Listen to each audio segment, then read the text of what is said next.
Hi, Mark here from the Tangibound Podcast Network and host of the flagship show, the Tangibound Podcast. Did you know that we over at Tangibound are always looking for amazing podcasts to promote? And did you also know that we are also proud nerds and geeks of everything from movies, music, gaming, TV shows, and comic books to wrestling, MMA, soccer, and football? Whatever you can nerd or geek out about, we've got it. And if you're interested, we can help you find it. And if you're a show looking for a place to call home, we've got you covered. Side effects may include upset stomach, dizziness, tumors, shakes, and in some rare cases, death from excessive laughter. Though to be fair, it's only sometimes. Other side effects may include diarrhea, gallstones, heart palpitations, and strong desire for cookies on the dark side. Talk to your doctor and visit TangiboundNetwork.com and see if Tangibound Network is right for you.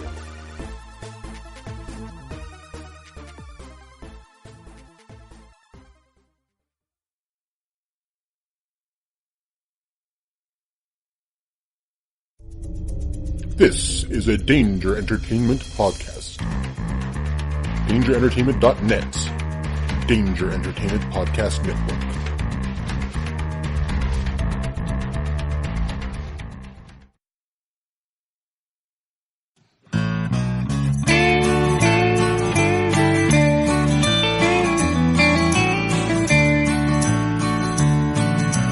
Welcome to the podcast from Temperance Town, the sexiest podcast of world renowned.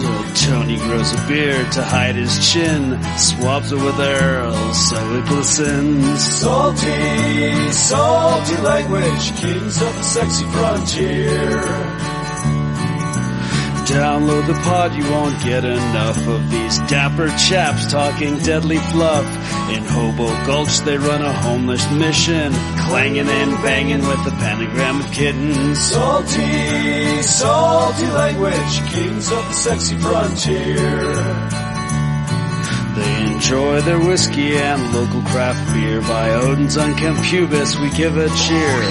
Tony's a raccoon when he's booziest. Don't be a savage, be an enthusiast. Salty, salty language, kings of the sexy frontier. On the frozen tundra they call it a lock.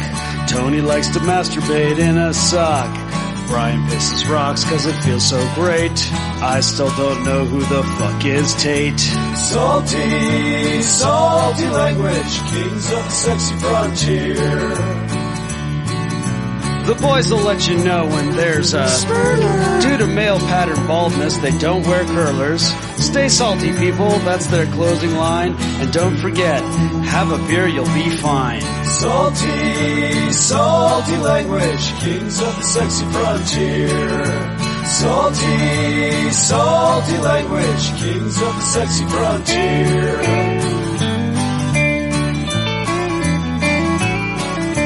Salty language.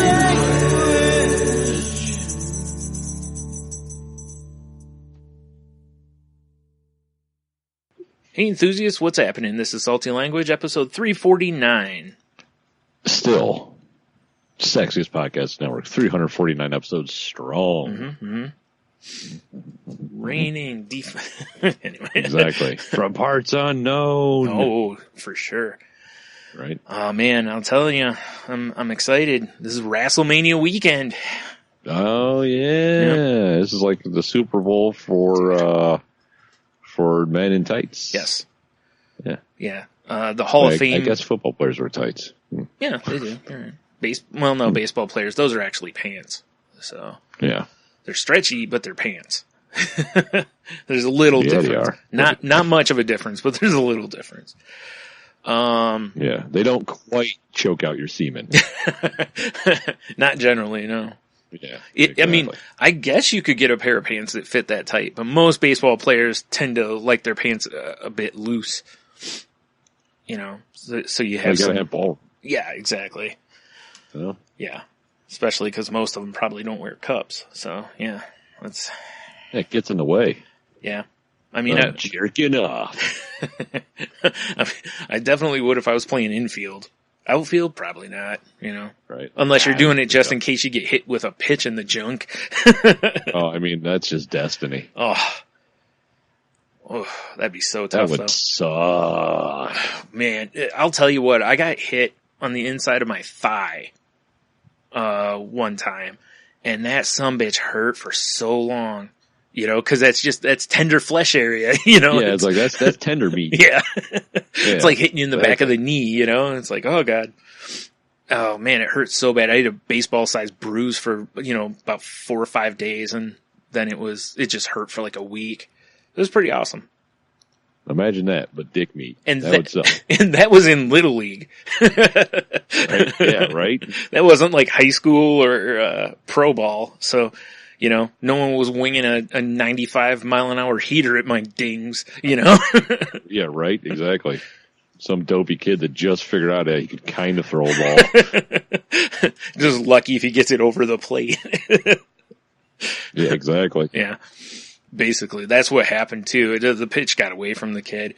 And the kid who hit me was actually a decent pitcher. Like, he was pretty accurate, but it got away from me. You immediately charged him out, right? Oh yeah, of course. I beat the hell out of him. No. Like flying kick like Bruce Lee. Naturally. Yeah. Of course. Yeah. Flying kick, and then proceeded to just take him apart with a baseball bat. You know, like a pro wrestler hitting another one with a chair. Same idea. Yeah. Mm-hmm. Exactly. That's what you have to do. Yeah. It's only fair. Mm-hmm. Mm-hmm. The brutal sport known as Little League. I can't imagine though getting hit in the junk. I don't think I've ever seen anyone get hit there. Close, but not there. Again, it's been thigh. But usually, you know, when you're in the batter's box, your outer leg is in front of your junk. So if you're gonna get hit, it would be in that thigh, which is fine because that's in the thick, muscly area, you know? Right. Probably still hurts like a bitch. I have a video here on YouTube. Okay. Worst first pitch ever. Pitch right into the dick. Oh, man. That would suck. Then when they give the count, they're like, well, the pitcher's up on him 2-0 now. Eh? Hey, hello. All right. Wow. Yeah, that would suck. Yeah, for sure. That's not because I'm looking at the thumbnail. Mm-hmm. This isn't like it's just some, you know, jerk off that can't, like, and coming out to the field is, you know, Bob Staley, owner of Staley Shoes, throwing out the first pitch and he gets to do in the dick. Oh, it was a first pitch like that? Okay, wow. I'm thinking the first pitch of the game, not, the ceremonial first pitch. Yeah, wow, that's even worse. Exactly. Right? Actually, it's probably better because it's not coming in at 90 miles an hour, you know, or whatever level that's at, you know, whatever is equivalent. But still, I would rather have that as my first pitch than have like Carl Lewis's first pitch. Where he just threw it completely. He just like... He might as well have just turned left and thrown. There could be nothing better than awful first pitches. Yeah. That's why I've heard, when I used to listen to Mike and Mike, they got invited to throw out first pitch at an Indians game. And, Golick asked, the catcher for the Indians at the time, I don't remember who it was, but he asked him if he had any tips. And the guy said, yeah, don't, you know, he's like, get it over the plate. Don't bounce it, you know? So Golick gave it everything he had because he wanted to make sure it got over the plate, you know, and he's a former football player, you know, so he's an athlete. He's supposed to be able to, you know, so he did. And, half athletic. Yeah. Both of them actually got over the plate. So it was, you know, but I've seen a bunch where it gets, you know, skipped off the ground or whatever. And it's sad. Well, I mean, not that we're going to go through them. No. But I happen to have the 11 top worst ceremonial. Oh, that's awesome. Pitches. Cool. That'll be fun. God damn it. I would kind of want to know. I kind of want to watch the first one here. Yeah. I just dumped my water. Oh. I'm trying to make sure. Oh, well, sorry, as I pull the curtain way back here, I'm trying to make sure it doesn't get to my external hard drive sitting there. Nah, it'll be fine. They're water resistant. All right, that can go in the trash. I knew 50 Cent would be on here because he's number 2. For sure, yeah. Carl Lewis is number 3. Wow. Okay. What else? Number 1 is the former mayor of Cincinnati. Yeah, I forgot about him. Yeah, his is terrible. Yeah. Who's number 2, out of curiosity? 50 Cent. Oh, duh. You just told me. Yeah. Sorry, I'm still caught up in did I get all the water? Nope. Well, Carly Rae Jepsen. You don't say. She can't throw a ball? Huh. Maybe if it was on a Friday. I'll tell you what, if I was any sort of person that got asked to do that, the first thing I would probably do is be like, okay, let's set it up and let me see if I can throw this ball across this, you know? Yeah, I would be practicing like crazy. For sure. I think Golick said he was. There was somebody at ESPN that, you know, went out with a mitt with him or whatever and let him practice. So, you know, you're right. That's exactly what I would do too. Well, this will be in our links. Their listening audience, and every pitch has an accompanying video. Every you know, sweet. Whatever. Yeah. That's what I'm looking for. Every number, every asshole has a video that comes with it. Right. All right. Well, I think the crisis is averted. So I don't here. see why you wouldn't want to look at that. I agree. Those are usually funny to look at. I mean, those are second only to my favorite video of all time, even though it's terrible, which is Randy Johnson hitting a dove with a slider, like a pitch, not like a hamburger. Yeah, be funnier with a hamburger though. Yeah, it would be funnier with a hamburger, especially if the bird still exploded. Yeah. That's why I said it's terrible because, you know, a dove generally represents peace, and he destroyed this dove. Yeah. It was awful. It definitely met its final piece. Yeah. Well, pieces? Yeah. A slider from him's probably coming off his hand at about 95 or so. You know? Yeah, it's got some smoke. That's a hot burger. Yeah. There's definitely mustard on it, you know? Yeah. Oh boy, isn't there? Some of that deli, like stone ground shit. Oh, for extra sure. Grit. Yep, the big unit didn't mess around. That's right. That's what his lady said. Yeah. Anyway, I really hope with the nickname the big unit, he just had an embarrassing dick. Micro dick? Or stump dick. Sorry, stump dick. Yeah, exactly. Yeah. Be like, this guy's like, you know, like 6'11" or whatever he was. I know he was ridiculously tall. Yeah. And then here comes this like little thumbnail. Yeah. I don't mean like a tiny picture. I mean an actual thumbnail. Yeah, that would be embarrassingly small for sure. Right. I think at that point you just somehow attach a prosthetic, you know, just so that it's, you know, something. Yeah. You got to make up stories like, "Oh, my body's so huge." Like, but yeah, it's just a proportional thing, baby. Yeah, exactly. It's because you're so far away because I'm so tall. It's so weird, yeah. It's crazy. She's like, no, I'm right down here by it. I can see it plainly. Is it smacking her in the face? Off. Yeah. Smacking her. Let's give him some credit. Yeah. It's like a hummingbird attacking a flower. Oh shit. That reminds me of it is, but it isn't related. There's a Kevin Hart bit where he talks about meeting Shaq. And, you know, right. Shaq's 7'1", Kevin Hart's like 3 foot tall. So yeah, exactly. And he talks about like when Shaq's talking to him, basically Shaq's nuts are like at his head level. Right. Accurate. So, yeah. Man, silly big unit.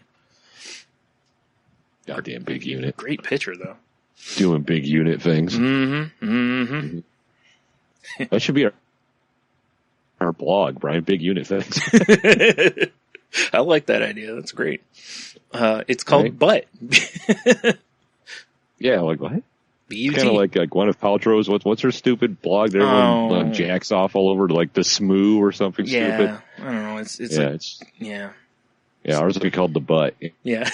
It'll be very eclectic, and we'll just collect expensive things. Mm-hmm. Mm-hmm. It's all big unit related. It's like the world's most expensive or something. Well, wow, it just broke up so bad through that. I didn't even hear what she said.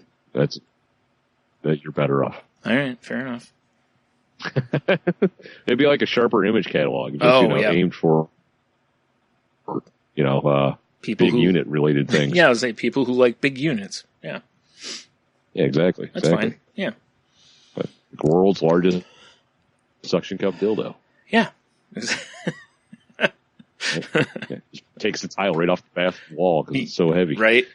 Basically, they just send you a boxing bag and a suction cup. Yeah, exactly. The long bag, Yeah. Oh, for sure. Yeah.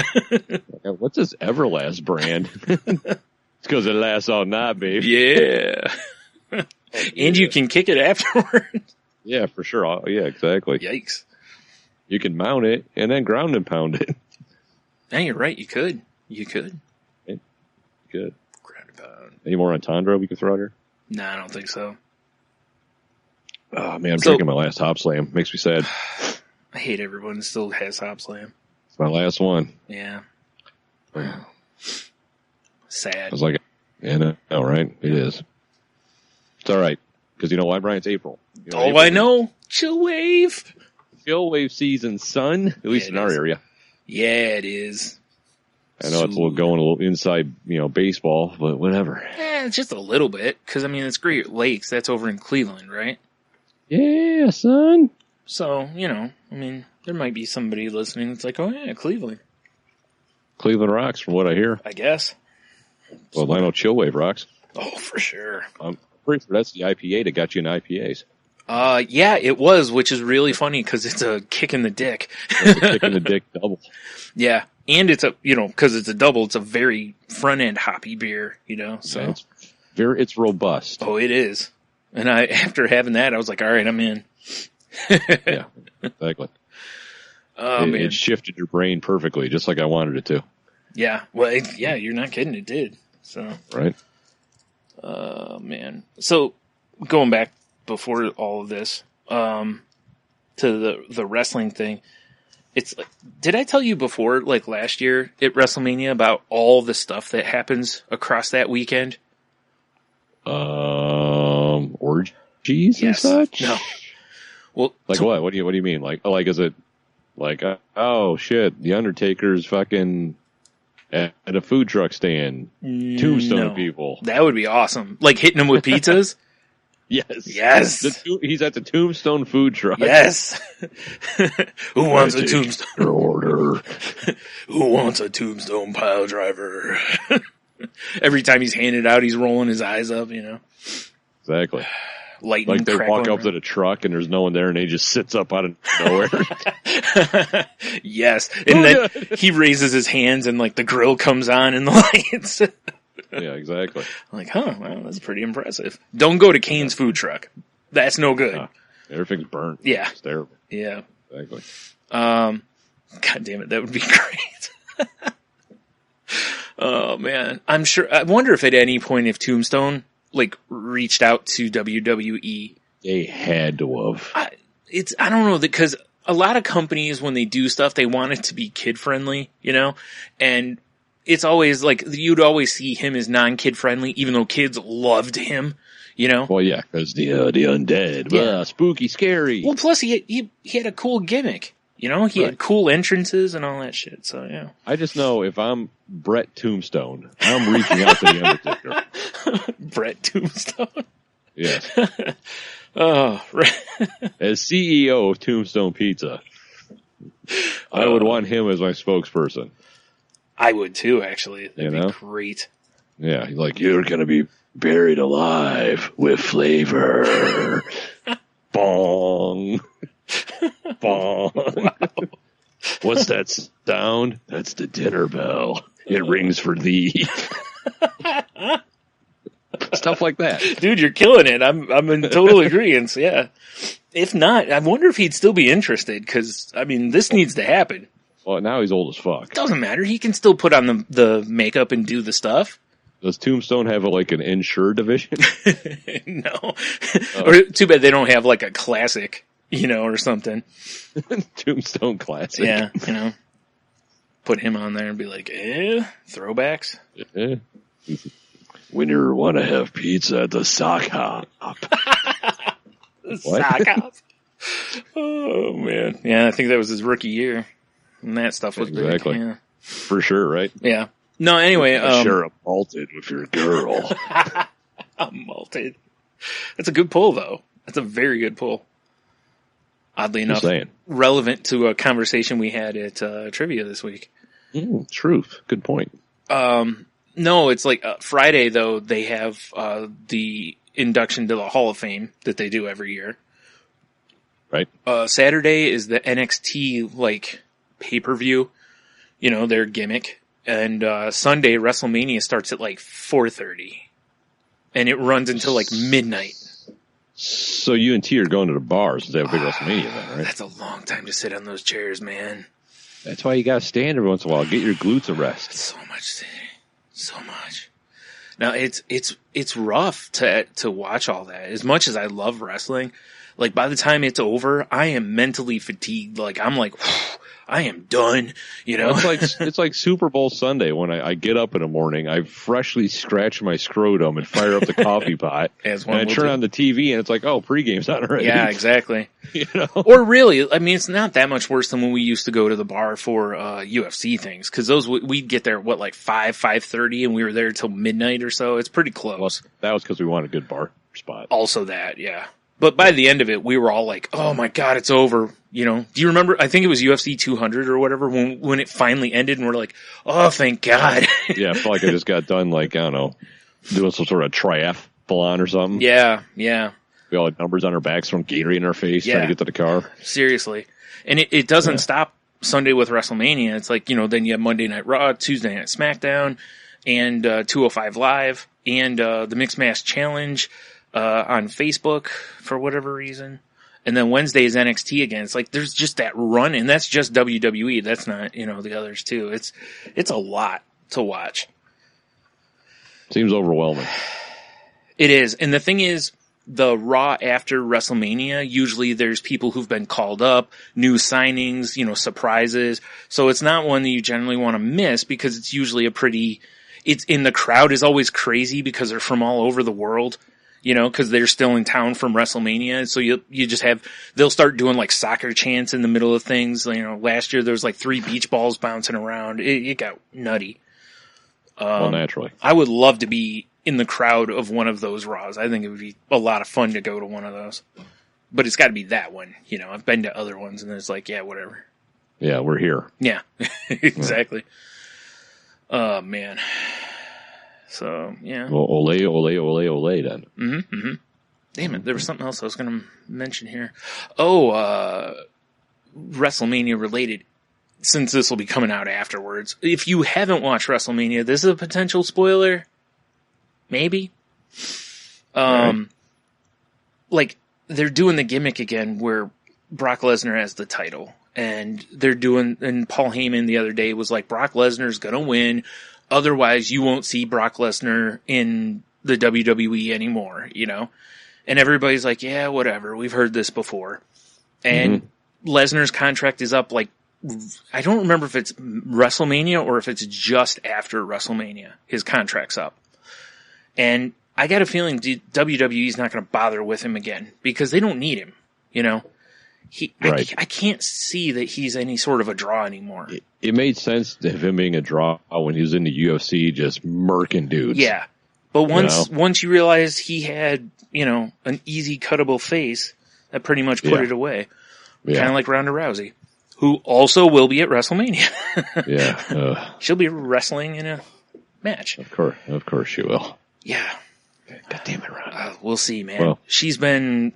Well, I mean... To be fair, the women's division of UFC has evolved past her. Oh, for sure. Yeah. She was certainly a pioneer, and at the time, she was one of a kind.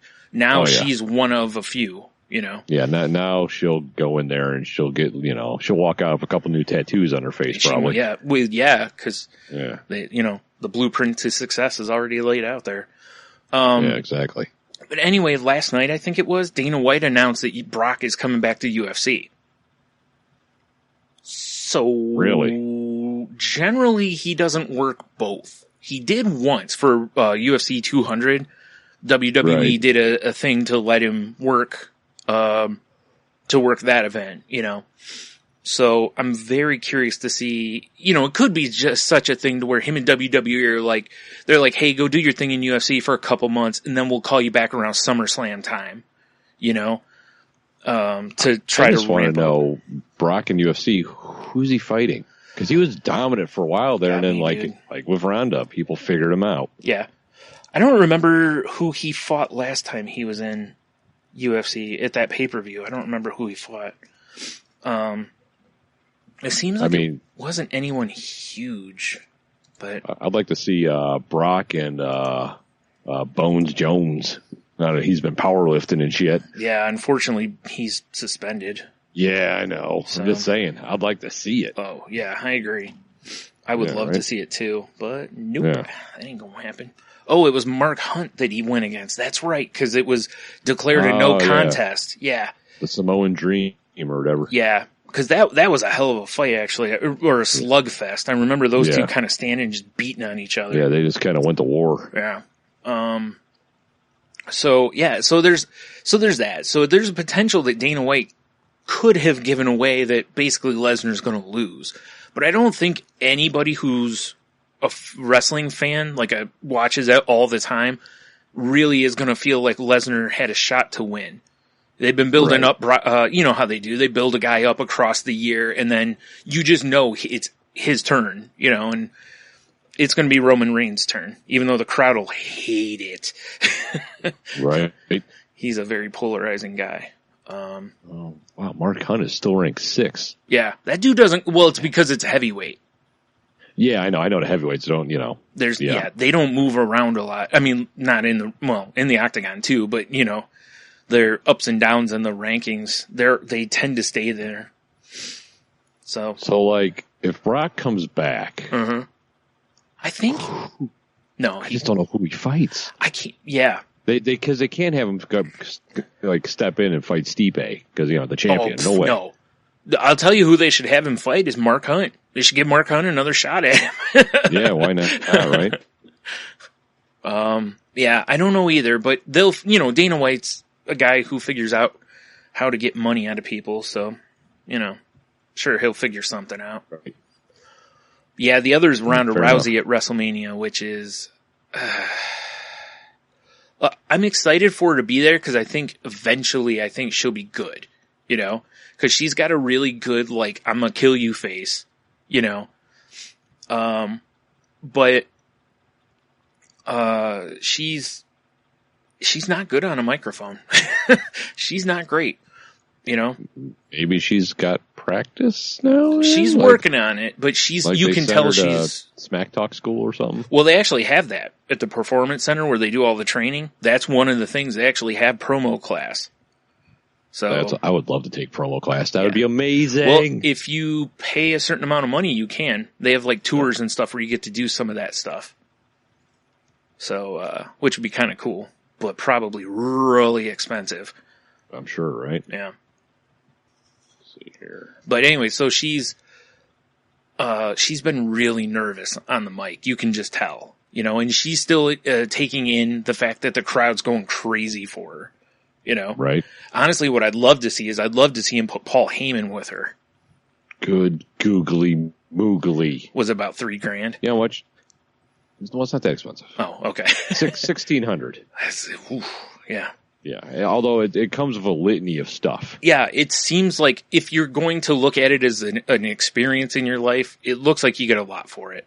And it's the NXT guys, which those the up and comers. Is that what that is? Yeah, but a lot of them now are big names that were just in the indies. They're just going over here to learn the WWE's way of presenting, and then they usually get called up. Well, here's what $1,600 will get you, Brian. Share a light breakfast and lunch of NXT superstars. Mm-hmm. And the meals are included. I would certainly fucking hope so. It's a bologna, like a prison bologna sandwich. Yeah, or you could pay more for something nice, like Croft dinner. Right. Participate in a Q&A and orientation session with the coaching staff. Attend a Q&A and autograph session with the superstars. Sign a one-day WWE booking contract. Sweet. Which gives you admission to a private event, and then the performance center, which will be produced, manage, and watch alongside your favorite stars. All access tour to center, inside look at the training, learn the ropes during a promo class, and you get to make your own promo video. Yep. Create your very own entrance, and the NXT superstars cheer you on. Oh, those poor guys. Well, I've watched. They showed kind of one of those on one of the documentaries that they have. And, the wrestlers are great about it. They're, woo, right. You're the best ever kind of thing, or laughing with them. Sure. Oh, man. Some of them that they played a couple of the promos and they're brutal. They're so bad. Right. but it makes sense. It's their first time really in that environment with that pressure on you. Even the guys who are good at it weren't always good at it. They had to learn it. So, like there's a guy and he just loves like cats and kittens, and he comes on and you're like, the kitty toucher. Oh, like, ooh, that's unfortunate. Yeah. You get a Performance Center All Access Pass, credential, whatever. Sweet. You get a gift bag. You get a chair signed by the superstars. Sweet. You get an All Access highlight reel. Your personal promo videos available for download. Nice. And a professional photos will be taken throughout the day. That's why I said if you're looking at it as an overall experience as a fan, that's a lot. That's a really cool experience. I'm sure. Right. I don't have $1,600 though. No, certainly don't. Well, no. What's funny is when they showed a couple of the people doing their promos, and they were, they're just these like scrawny dudes, and one of them will be like, Brock Lesnar, and you're just like, dude, Brock Lesnar would snap you in half with his eyebrow, Yeah. Like, that dick sword on his chest? He's going to rip it off of his chest and slice you in half of it. Probably. It's like, dude, It's like, have you watched him manhandle Braun Strowman, who is 6'8" and 380 pounds? It's like he manhandles that guy. It's like, you're what, $150 if you're wet? Right, exactly. Good luck. Yeah, boy, is he. Yeah, here, I'll show you how it's going to go and show him like old UFC footage. Yeah, right. With like Tank Abbott against like, some guy from the crowd. Yeah, basically. Tank Abbott, and then, like you said, some dude out of the crowd just kind of like walked up the wrong hallway. Yeah, just walks out, and the crowd goes crazy because he's just a guy. He's just looking for the pisser. He Yeah. gets punched in the face. Yeah. Like, where are your gloves? You got to tape your hands up, son. Huh? Why? What? Give me that beer. Get in there. Yeah. Tank Abbott's like, he doesn't have to tape up his fist to hit the ground. Exactly. Oh, man. Yeah, it's cool, though, when they're doing it, because, it is something that pretty much every wrestling fan has probably done at some point. You've pretended to do, a promo on somebody or whatever, so, Right. That's cool, though. What would be great is going there and just be gloriously terrible, Oh my God, so bad. You're like, just have a so bad. Paper. Yeah. You're like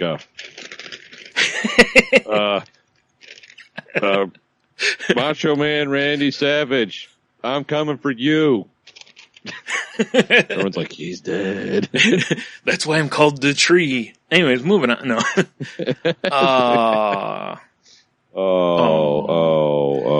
Nah, the tree. I don't think the tree killed him. I think he had a heart attack and was dead first. But anyway, but yeah, that would that would be so great though to just be awful, But they can't help but laugh at you because it's so good, Yeah, exactly. Right. Great.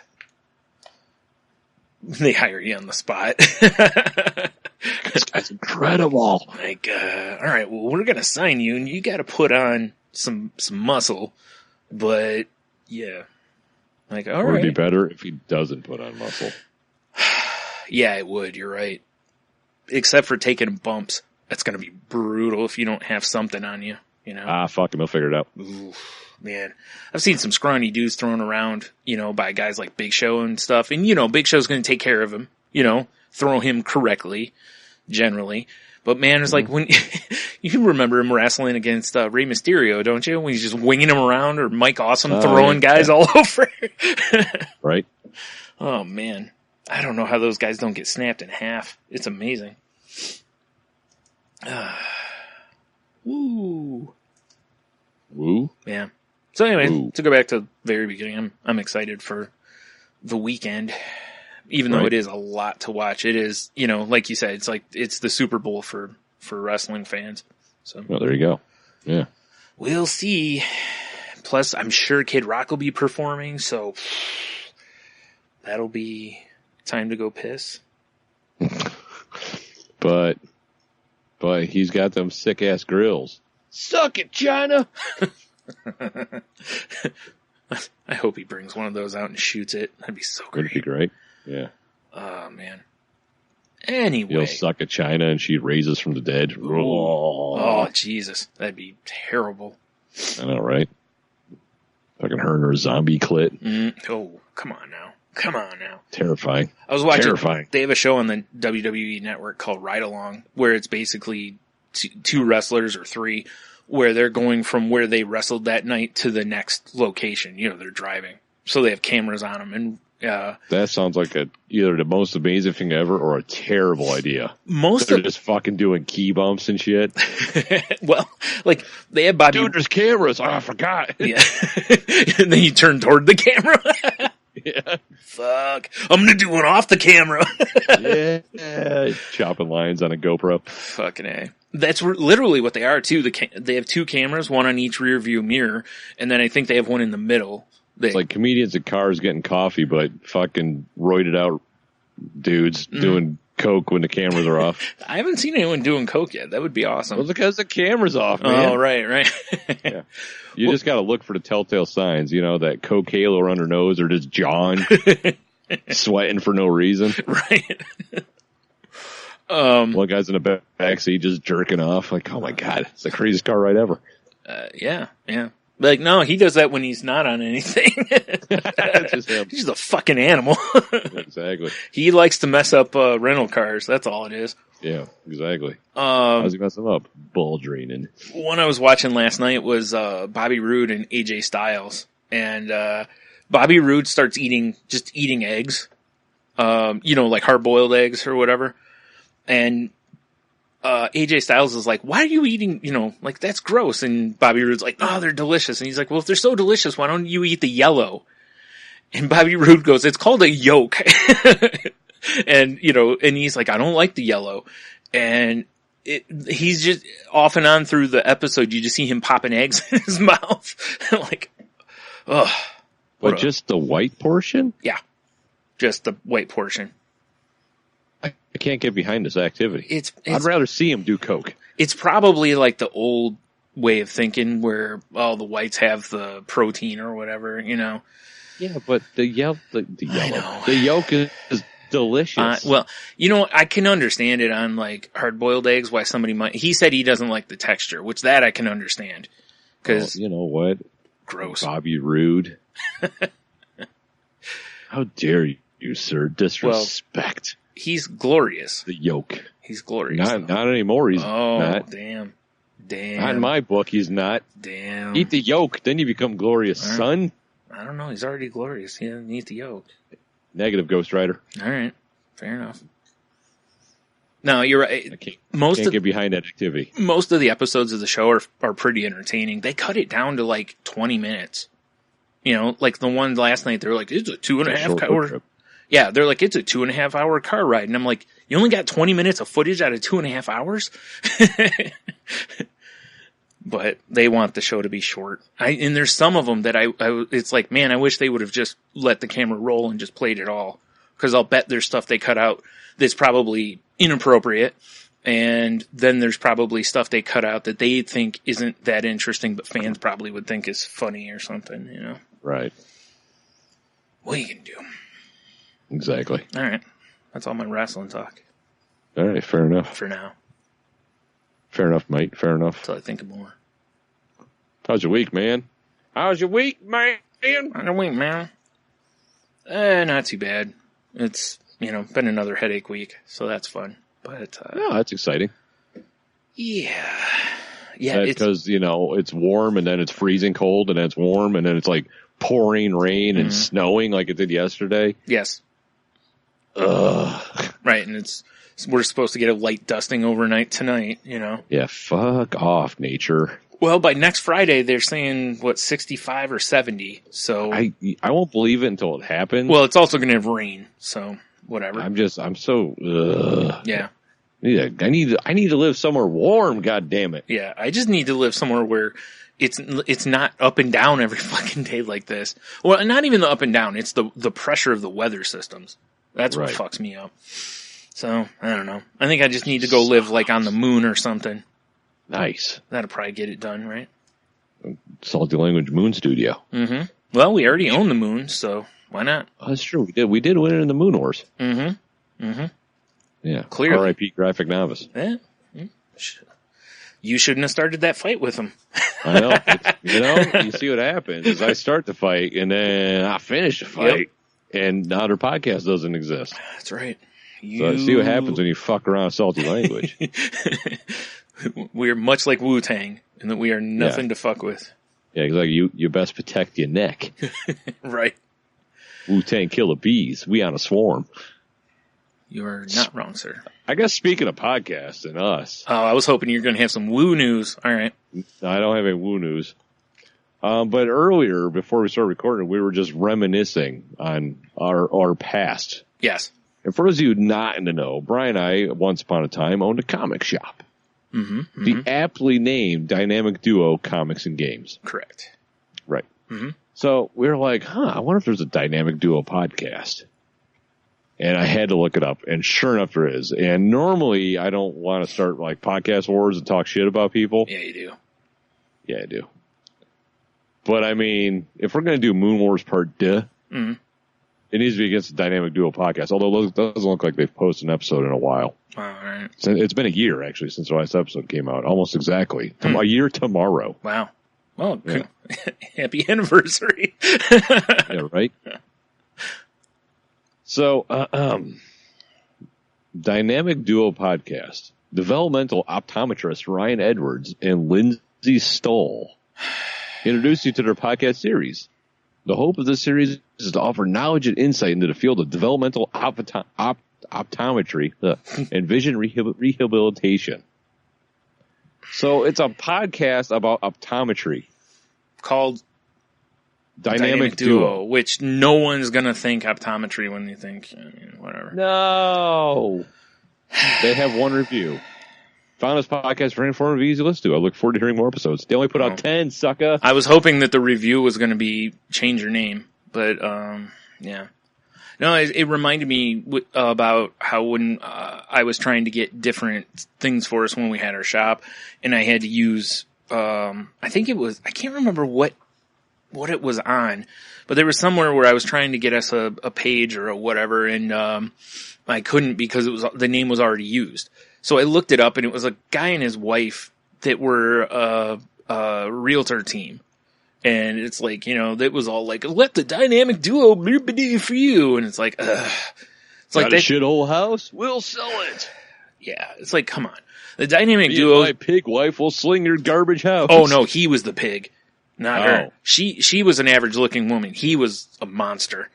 But oh my, yeah. I'm Googling Dynamic Duo Realty. Maybe I'm wrong. I don't know. But anyway. Right. Yeah, we couldn't use it because of this.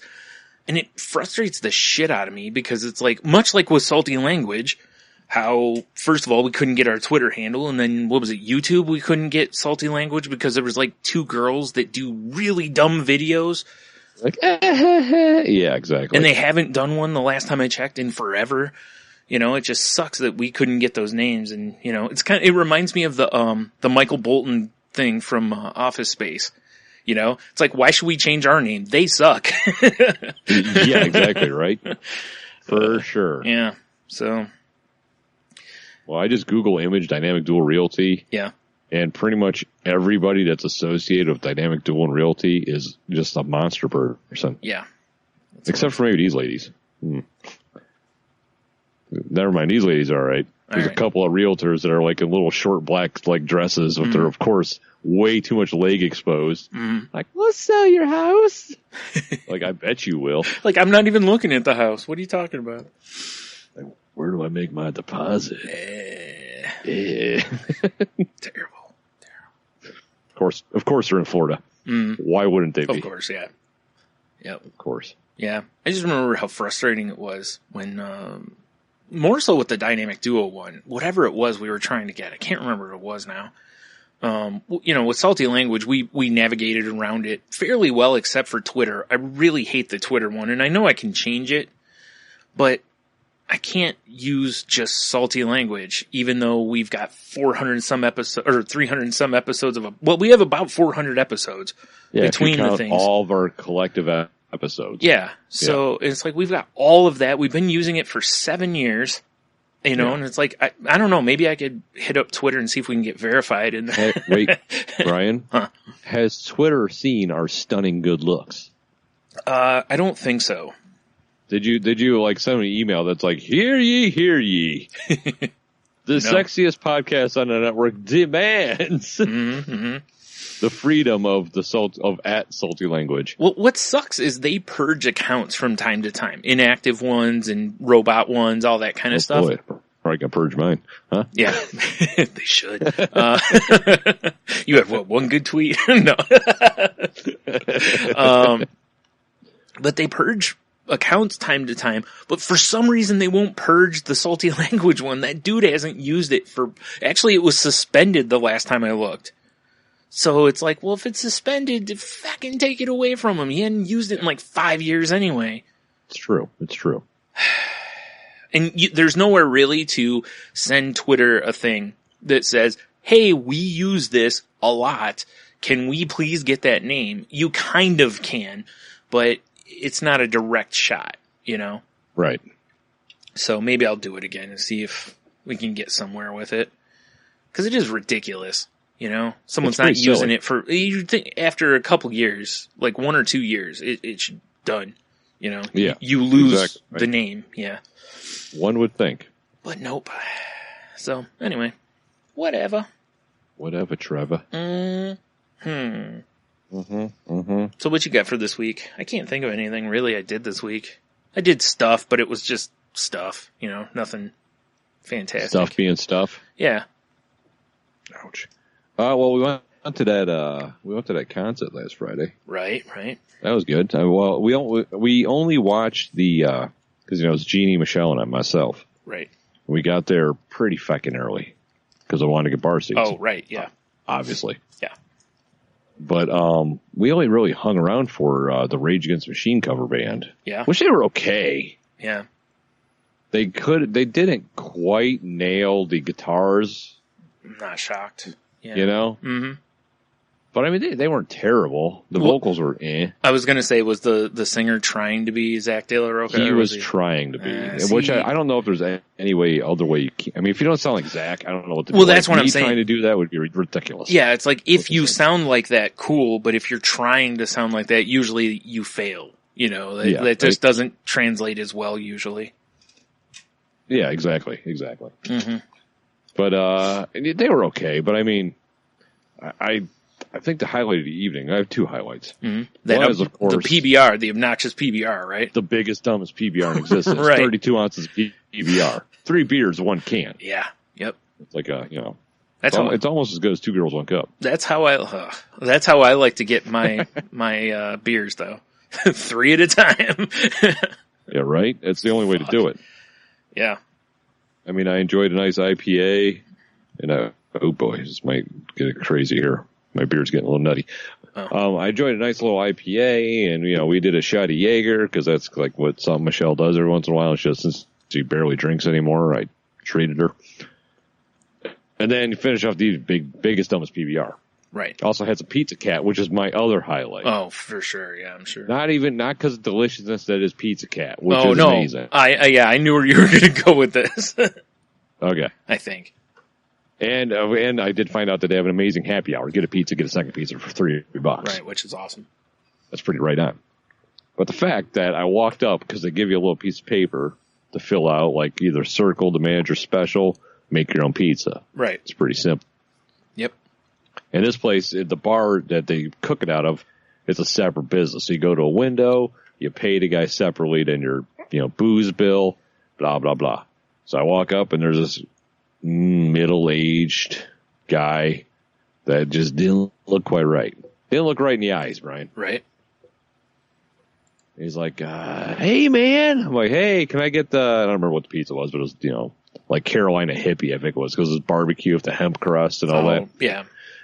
And he's like, oh, yeah, no problem. Be like 20 minutes. And I hand him my slip, and he's like, okay, cool. And he just puts it in the other slips.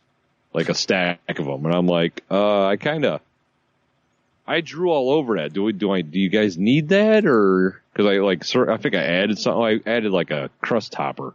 Oh, right. And the guy's just like, nah, we're good. He just kind of touches it and leaves it on the thing. So I'm like, well, I wrote all over it, so I'm going to keep it. I said, okay, cool. And he just walks away. And then Michelle goes up to order her pizza. A different guy comes up, shares her pizza. He's like, all right, yeah, it'll be $14, which is where I have to chime in. I'm like, that's weird. Because I seem to remember the last time I was here getting pizza, I paid for it. And that's when the younger dude's like, he didn't charge you for that? Like, nah, he sure didn't. Guys, I mean, the old guy looked high as fuck. Yeah. There's clearly something off about him. He did have a shirt on, though, of a pizza and a space shuttle and a cat. It was all connected. It was nice. All right. Yeah. Maybe he just liked the cut of your jib. I don't know. Maybe. I did give him a wink, you know? Yeah. Wink and a nod. Like, yeah. Maybe he liked how your slacks laid on your legs. You know, I don't know. Maybe. I don't know. I just know the guy's probably like, he probably thought he was talking like Winnie the Pooh or something. That's just because I had no pants on. Right. That's very likely. Yeah. No, I don't know what was going on there. I do know that she paid for my pizza because that's when we found out about the amazing happy hour. Right. So I paid for her drinks for tonight, which is fair because she only had 2. Fair enough, yeah. Although I've come to realize with her, the more I've got to know her, the more I've come to realize that people don't like do nice things for her, it feels like. Yeah. Because I've bought her drinks twice, and she always seems like super surprised, which when you have a beverage and the bill comes, I'm just going to pay for your beverage. Yeah. To make it easier. I think we've all kind of done that over time with somebody, you know, it's like, you're just like, I'll get it, you know, or like when you and I went out that one night, we were doing one and dones, you know, in the first place, you're like, I'll pay here. And then I paid at the next place. Yeah, exactly. Whatever. Well, it was like, her, Jeannie and I went to Rockies one night and we're leaving and she's like, oh, could you, cause I'm like, I'm going to go take care of the bill, you know, and she's like, oh, could you ask them to get me mine too? I'm just going to pay for it. Yeah. You know? Right. Because it's easier that way. Because you had Krabbies. Right.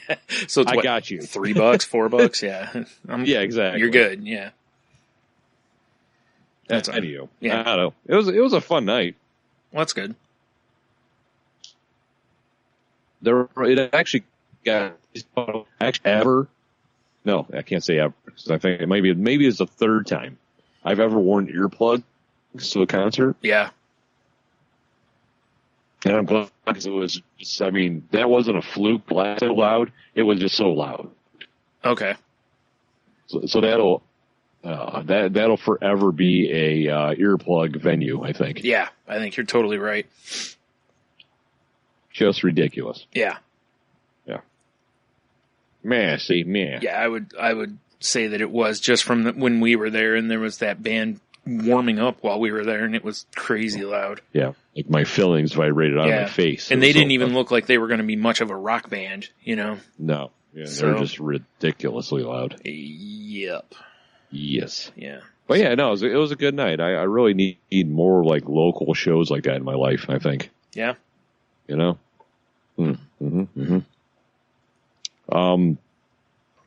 This might throw you off a wee bit there, Stuart. So you know how I try to do the like intermittent fasting situation? Yes. Like, I have that window, I eat in that window, then I'm done. Right. For the day until the next day. Well, blah, blah, blah. Sometimes though, if I don't eat enough at night, that derails the next day.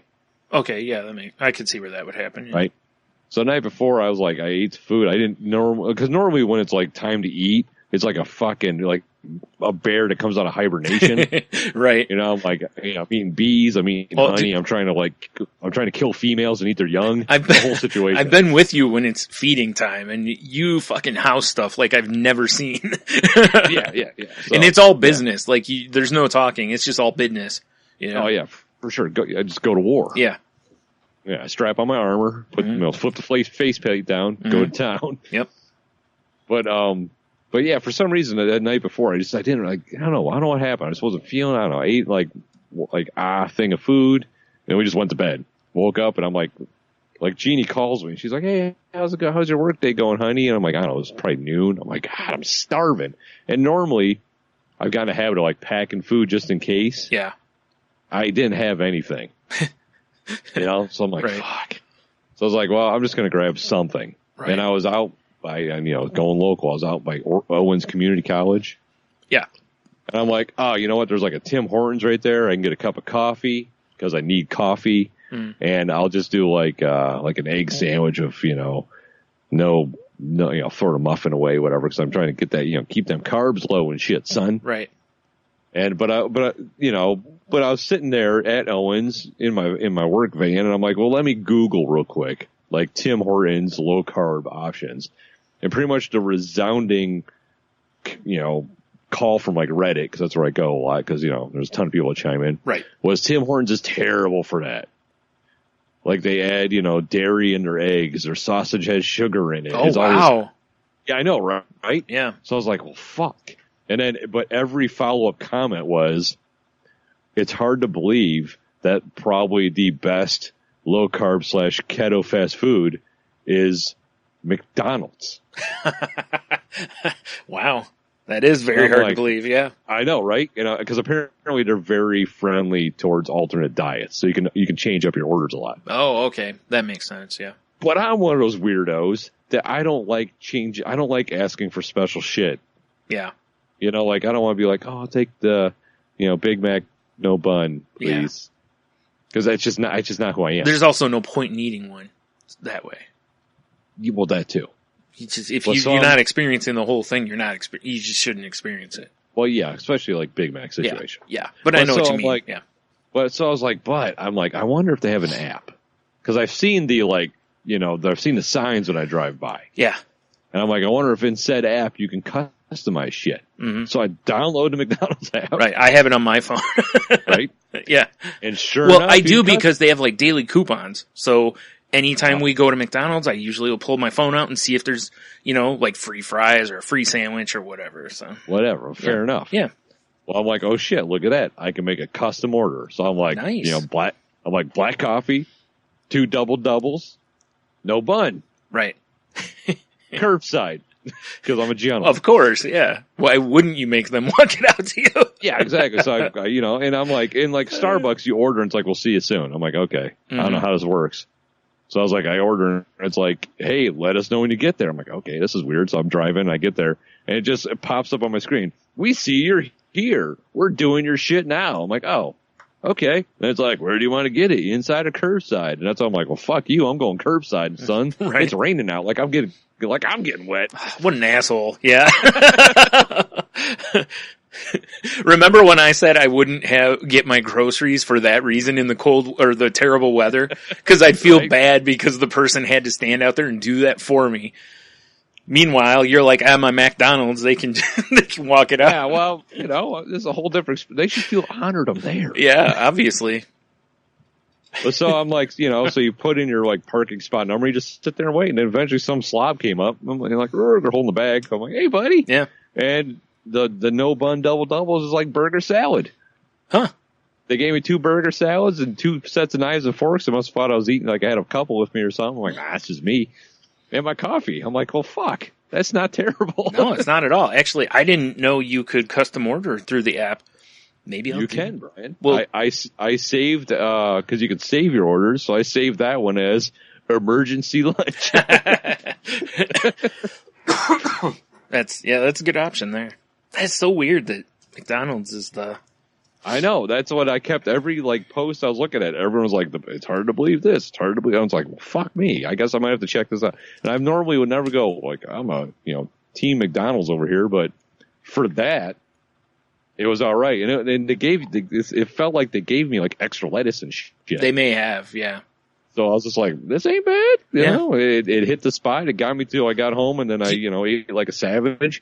Well, my favorite part of that is it's not like it used to be to where if you were going to do something like that, they would just be like, we have to make it this way, and you're like, I'm just going to throw that away. I'm wasting food. I don't want that, Now, like that, there was no bun getting thrown in the trash just because you didn't want it. That's what everyone was saying about Tim Hortons in that post was like, I tried asking for their egg sandwich with no, like, McMuffin or whatever, no muffin. Yeah. And the people working there were like, huh? Well, it's too confused. They're like, you want donuts instead? Like, no. Bagels? Oh, Timbits? Bagels? No. Yeah. Yeah, so there you go. It's nice because when you're going to custom order something, doing it that way makes so much sense for the places too, because there's less chance of them not hearing something or hearing it wrong, kind of a thing, Well, it gave me the ability to add mustard. I love mustard. Of course I want mustard. Fair enough. That didn't come with mustard? No.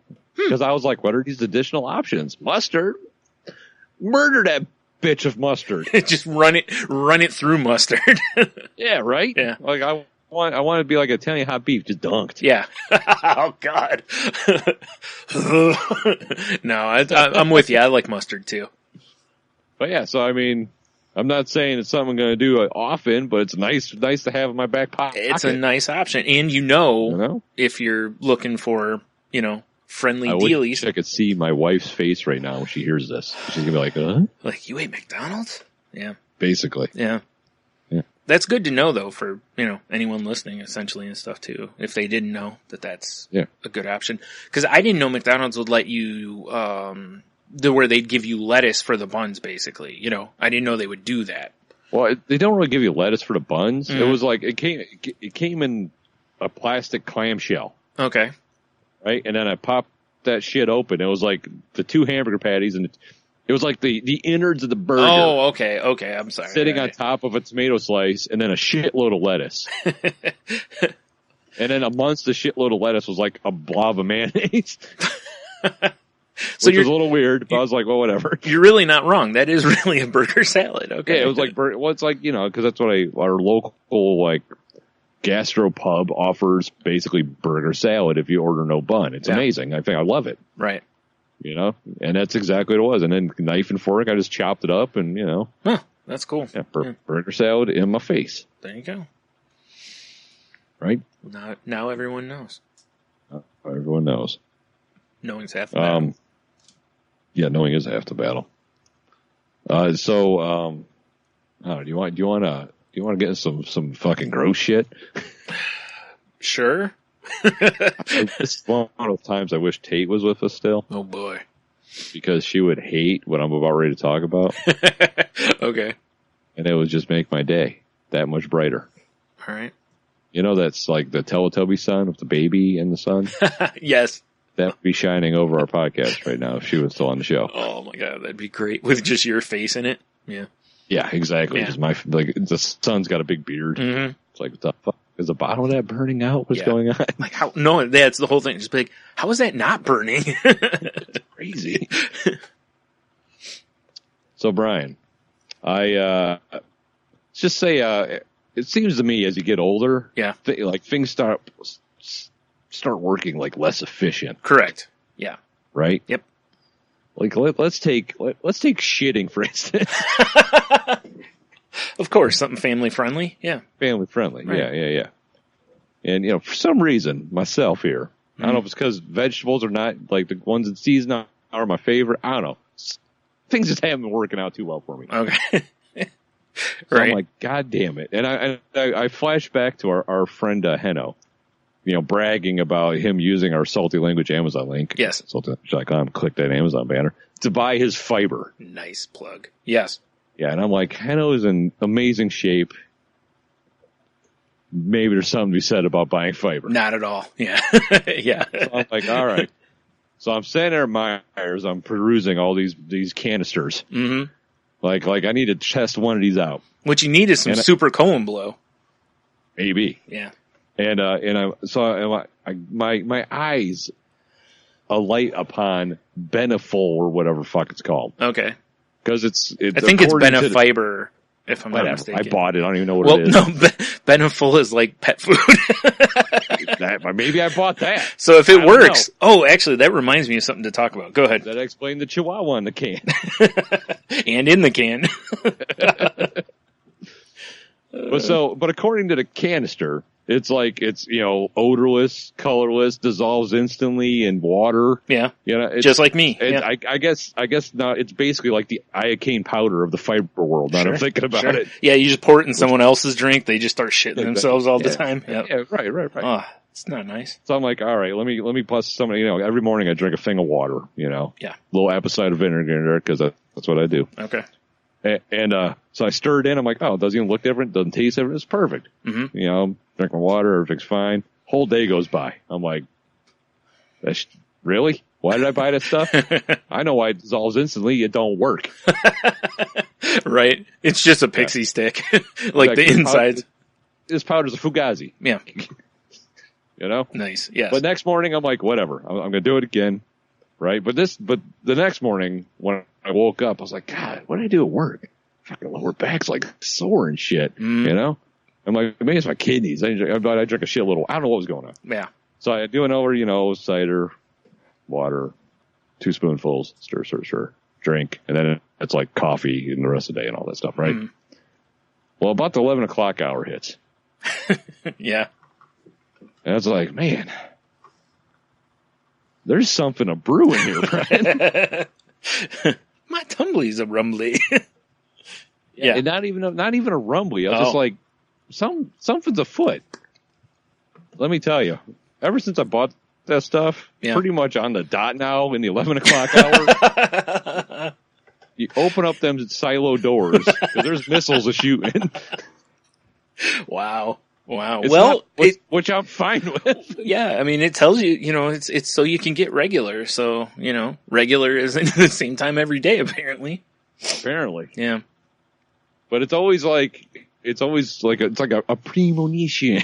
Right. Well, at least it's like that.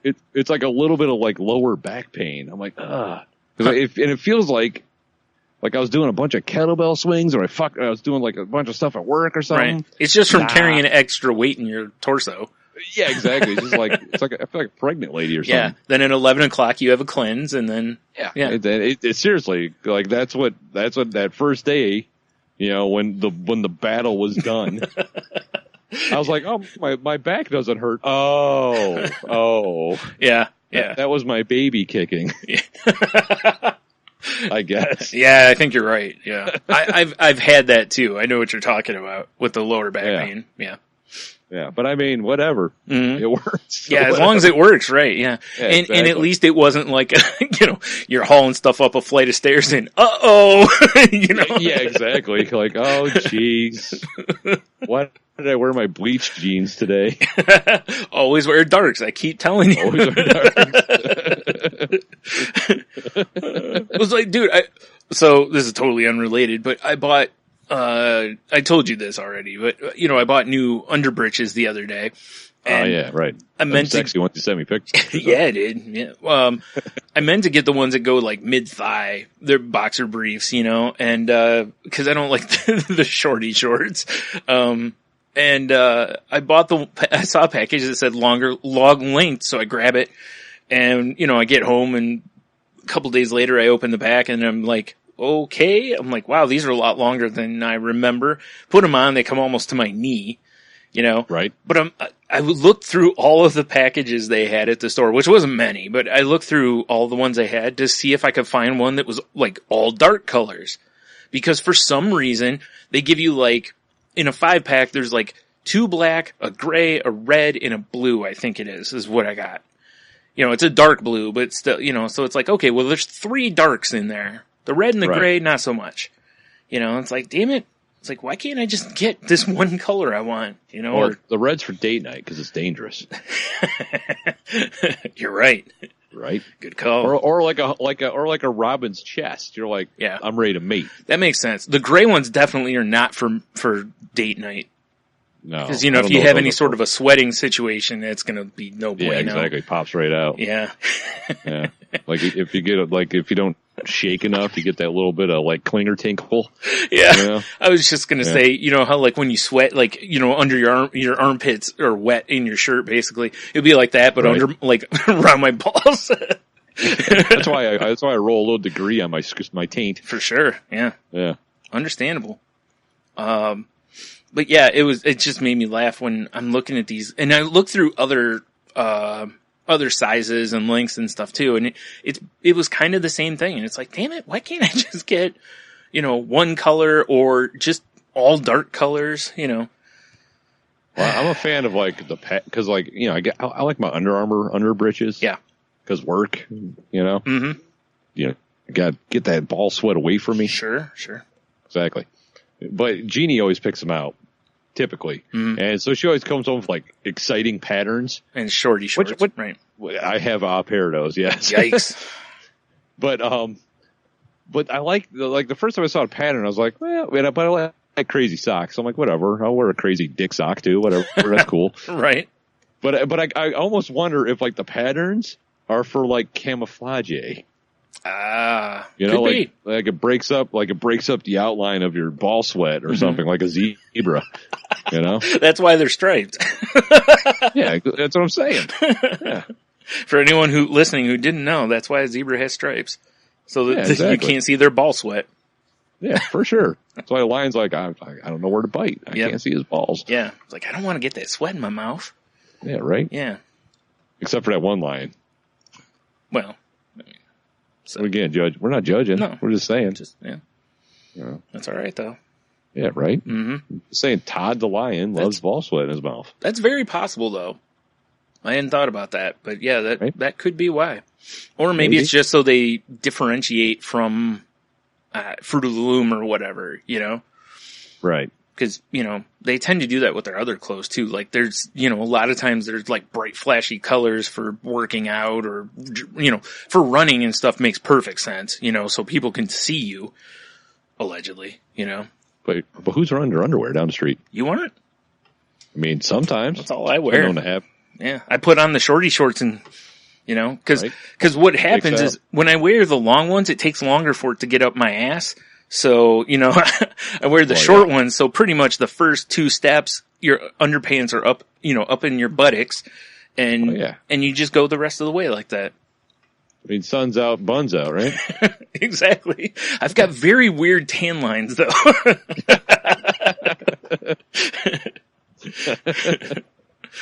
Oh man. Oh, fair enough.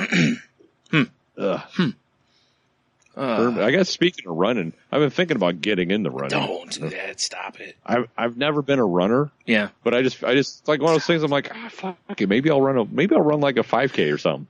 Not like immediately. I would love to see you go run a 5K now. I'm just like, fuck it. Like it's one of those. I've been. It's not really a crisis because crisis is a strong word. Mm. I've been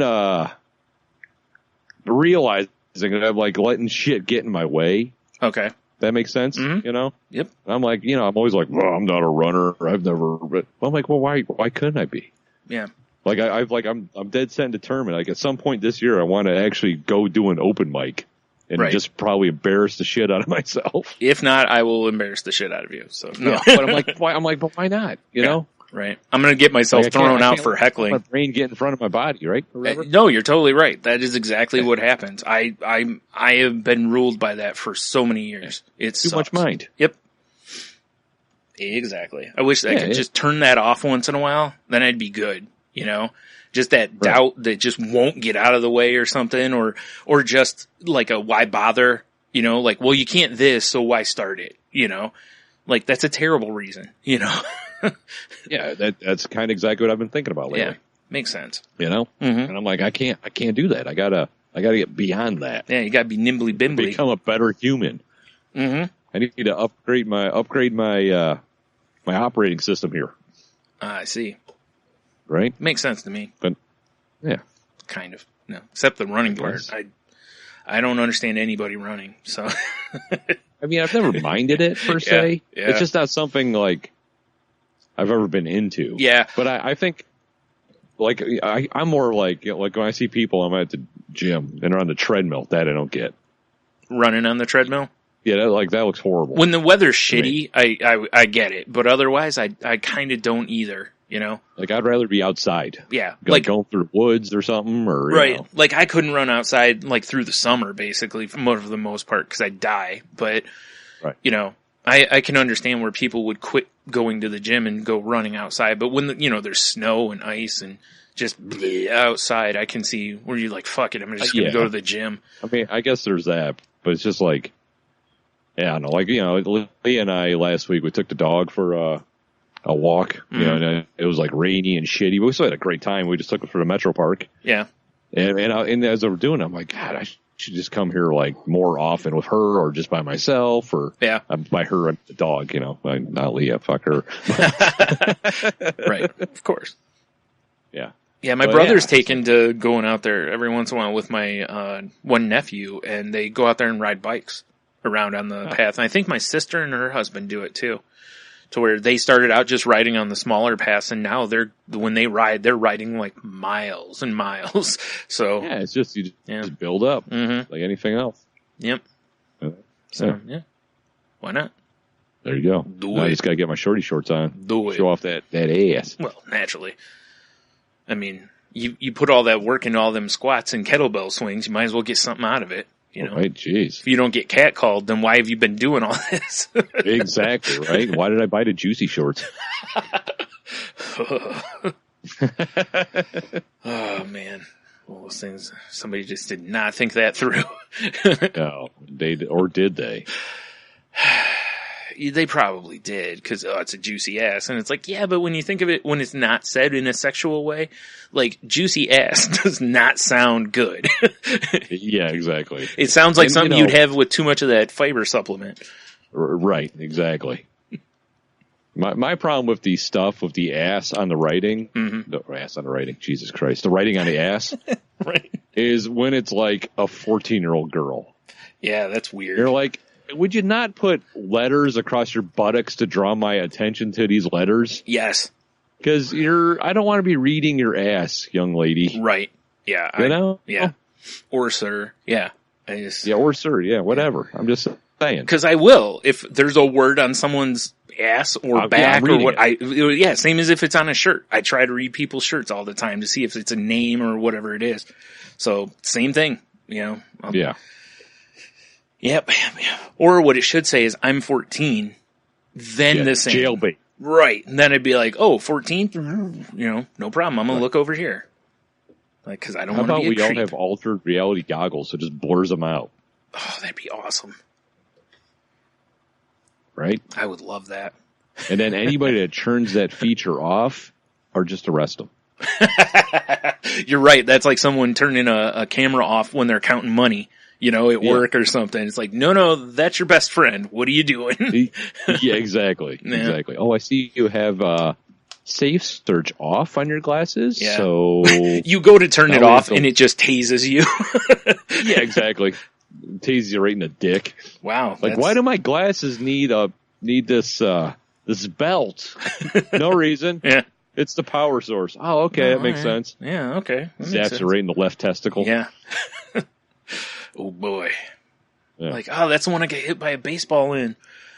Exactly. Bring it around. It's still got baseball stitching marks on it. Oh man, that'd be, that's the seam down the middle of his balls is one of the seams from. Yes. Shit. I've never seen a scrotum say Spalding before. Yeah. No. Does Spalding make baseballs? Oh shit. I forgot what company makes them. Was it Frank? No, it's not. Rawlings? Maybe. I can't remember. Yeah. Oh, you know what I completely forgot about until this moment right now? What's that? Brian, it is April 5th. Yes. According to my calendar, it's Dump Truck Full of Dicks Day. You're correct, sir. Happy Dump Truck Full of Dicks Day, everybody, which, if you're part of a kit group, you would know, but if you're not, that's fine. I'm going to tell you right now anyway. That's right. Our pal Devry, Big Dev of Snake Oil Comics, of Shot of History, of, I'm assuming, some sort of mail calendar. I don't know. Yeah, probably. He did the work that we all needed to do. And he figured out what Dump Truck Full of Dicks Day was. Yeah. He went back, he listened to our show from a year ago, and like live, not really tweeted, live kicked it. Yeah. I guess. Yeah. He definitely was giving us play-by-play. Yeah, play-by-play. And that was a year ago today. Which, I'm not going to lie, I really enjoyed reading. you know, Yeah, it and was not fun. because it's our show. It was just his recap was funny, you know. Yeah, it was great. Yeah. It was awesome. I wish people did it more often. Mm-hmm. I mean, I don't know if we have to maybe promote a live tweet situation. No, never mind. I'm not even gonna get into that. So much work. But so much work. It's really not. But so apparently a year ago today, yeah. all hell was breaking loose, and I'm pretty sure both our worlds. I know in my world, this is when my basement flooded, and I had to buy a washer, dryer, and get a roll-off dumpster to throw everything away, basically. Yeah. Yeah, that was a rough go for sure. Yeah. Yeah. So that is why it is Dump Truck Full of Dicks Day. Yep. So there you Which go. at first, for some people, when they hear that beeping truck backing up, they're like, finally, my shipment has arrived. Right. Yeah. Yeah. Boy, I'll tell you Me, what. I'm good. Yeah, I'm with you on that. I don't need any more. Yeah. No more dicks, please. No. Never thought I'd hear you say that. I know, right? Okay, Crazy. so rewinding slightly, you have Rawlings is who makes the official baseballs for Major League Baseball. I'm on their website right now. Take a guess how much a Major League official baseball costs. Like the exact ones they use on the field. $50. More. What? More? More. 101. More. Fuck Rawlings. Are you kidding me? Yep. Are these No, things I'm not made of kidding like baby skin? Well, maybe. That's how I order them. They're stitched with like tiger tail And love. and love. the last white rhino is in each baseball. Ooh, nice. No. 175. More. All right, fuck me. All right, you just gotta tell me, how much are we talking here? $194.99. Fuck you guys. No baseball's worth that much unless Right? like Ty Cobb jerked off on it. And then threw it at a no, I won't even Wow. say that because No, Ty Cobb. let's not do you know that, what I'm going yeah. to say because it's Ty Cobb. I do, and you shouldn't. Yeah. Yeah. That would be a really odd collectible, though. You know? Would be. Like, and next we have for auction. Yes. Wow. So, yeah. Wow. Fuck, that's way too much. What Jesus is it? Christ. How do they rectify Dude, I don't know. It's just asking that much for a baseball? I don't care if it's what the major league guys use. Mm-hmm. What's different? I don't know, but I'll tell you the what. leather different. There's got to Is it not be stitched together by Asians? It's like like red blood Americans stitch these ones. There's got to be stuff like that. I'm sure is probably what it is. It's a different this or that. I think the baseballs are made with the same. Maybe it's just a higher quality material instead of a synthetic or something. I don't know. You know, but man, think about how many foul balls you see hit at a baseball game. $200 a pop. I mean, I know they're not paying that, but you know what I'm saying. It's I know exactly what you're saying. yeah. Now it's like, wow, if you catch a foul ball, I mean, that should be worth some money, right? It's like hell, just as a baseball, this is $195. Yeah, put that shit right on eBay. Yeah, let alone who hit it here. That's insane, though. That is just disturbing to me. Yeah, me too. Wonder how many of those they sell a year. Like, obviously not to teams of any kind, but Yeah, to like Joe Blow. Yeah. Like someone wanders into the Rawlings factory store. yeah, I need a baseball. And, Right. Well, I hope you got 2 bills, huh, son? yeah, right. Meanwhile, Ted Rawlings is just fucking, rowing around in a river of money. Right? Sheebus. I know they've made the official baseballs for Major League Baseball for a long time. I don't remember when they started as the official one, but I know it's been a long time, It's one of those weird things in sports that hasn't changed. The sponsorships change on jerseys like every other year or whatever, and, although... that is mind-blowing to me. Right? It's weird, though, too. In baseball, what is it? Majestic, I think's the company's name. I think is like the official, uniform maker. And they've been the official one for years, too. Now, I think there's a couple teams that wear other brands, but I think the league official one is Majestic, or it used to be. I don't know if it still is, but it was for a long, long time. So it's kind of weird. Baseball has that, and yet, football, basketball, and even hockey, their jerseys have changed so much. Like, it's like every 2 to 4 years or something like that. It's okay. It's Adidas. Oh, now it's Reebok. Now it's Nike. Now it's Under Armour. You know, Right. it's crazy. It is crazy. Yeah, $200 for a baseball. Pfft. Old man rant time. No, that's not even old man rant. Right? That's just reasonable brain rant. Unbelievable. Did I tell you about dog treats when I was in Target? No. Okay. I didn't think I did. I couldn't remember if I did or not. Because, again, I never remember what we talked about. Also, what we talked about on the show. Yeah, fair enough. All right. So I was in Target. And over where they have the... no, where was it? We were in... I don't remember what... Oh, there were toys across the aisle. My brother and I are looking at the Funko Pops. And while we're there, I happen to turn and I see, there's an end cap, and on it, there's like big bags of, I think it was Beneful actually, dog food. Right. And then up top, there were these Shit bags. keeps you regular, man. I'm just picturing you like on Married with Children, where Al finally tastes Buck's food, and then he just keeps grabbing handfuls of it and popping them in his mouth. They have these bags of these things that sound like, basically they read like they were beef jerky packages or some sort of a snack kind of thing. And I was like, oh, I've never heard of that company, right? I walk over to it and I start reading it and I'm like, these are for dogs. These are dog treats. And I'm like, without seeing the product, I was like, this is something for humans. The bag looks like it's designed for, in the food section, in the wording used, it seems like so it's like, I kind of want to, and I told my brother, I said, I wonder if anyone's bought that thinking it's for humans. Just picture you're walking around, you're just popping it in your mouth, and you're like, oh, what are you eating? Whatever, I can't remember the brand now, but it's like, oh, these, like, dude, those are for dogs. Like, well, my hair's never been so shiny, so whatever. Have you seen my coat? Yeah. It's just weird, though.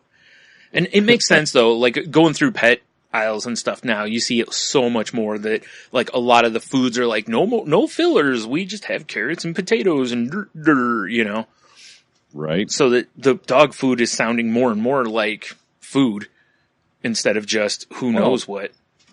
I mean, I guess truth be told, it should just be like, sound like food. Yeah, that's what I'm saying. Yeah. It really should. But, yeah, I don't know. That's because I know when I can't remember what book we were reading. It was one of the weird things when we were trying to figure out how to change the way we eat. One of the books we read. Yeah. But the guy was talking with the author, was like, hey, you should feed your dogs whole foods and stuff too. And he's like, I feed my dogs like whole chickens that are raw. Yeah. Wow, raw, huh? So I mean, yeah. All right. Well, because apparently let's go into dog stuff here. Apparently, if you cook the bones, they'll splinter and they can fuck a dog up. But if they're raw, the dogs can actually eat them. Huh. Yeah. All right. So that's interesting. Okay. Yeah.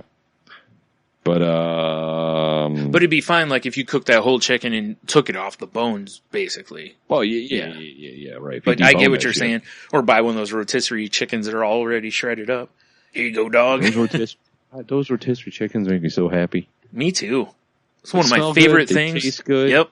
We eat them. We're like, and then we throw all the bones on a crock pot. And we're like, look at all this delicious broth we just made. Yep. And it's a very versatile thing. You can use it in a couple different dishes or whatever if you want. Yeah. You can barbecue it.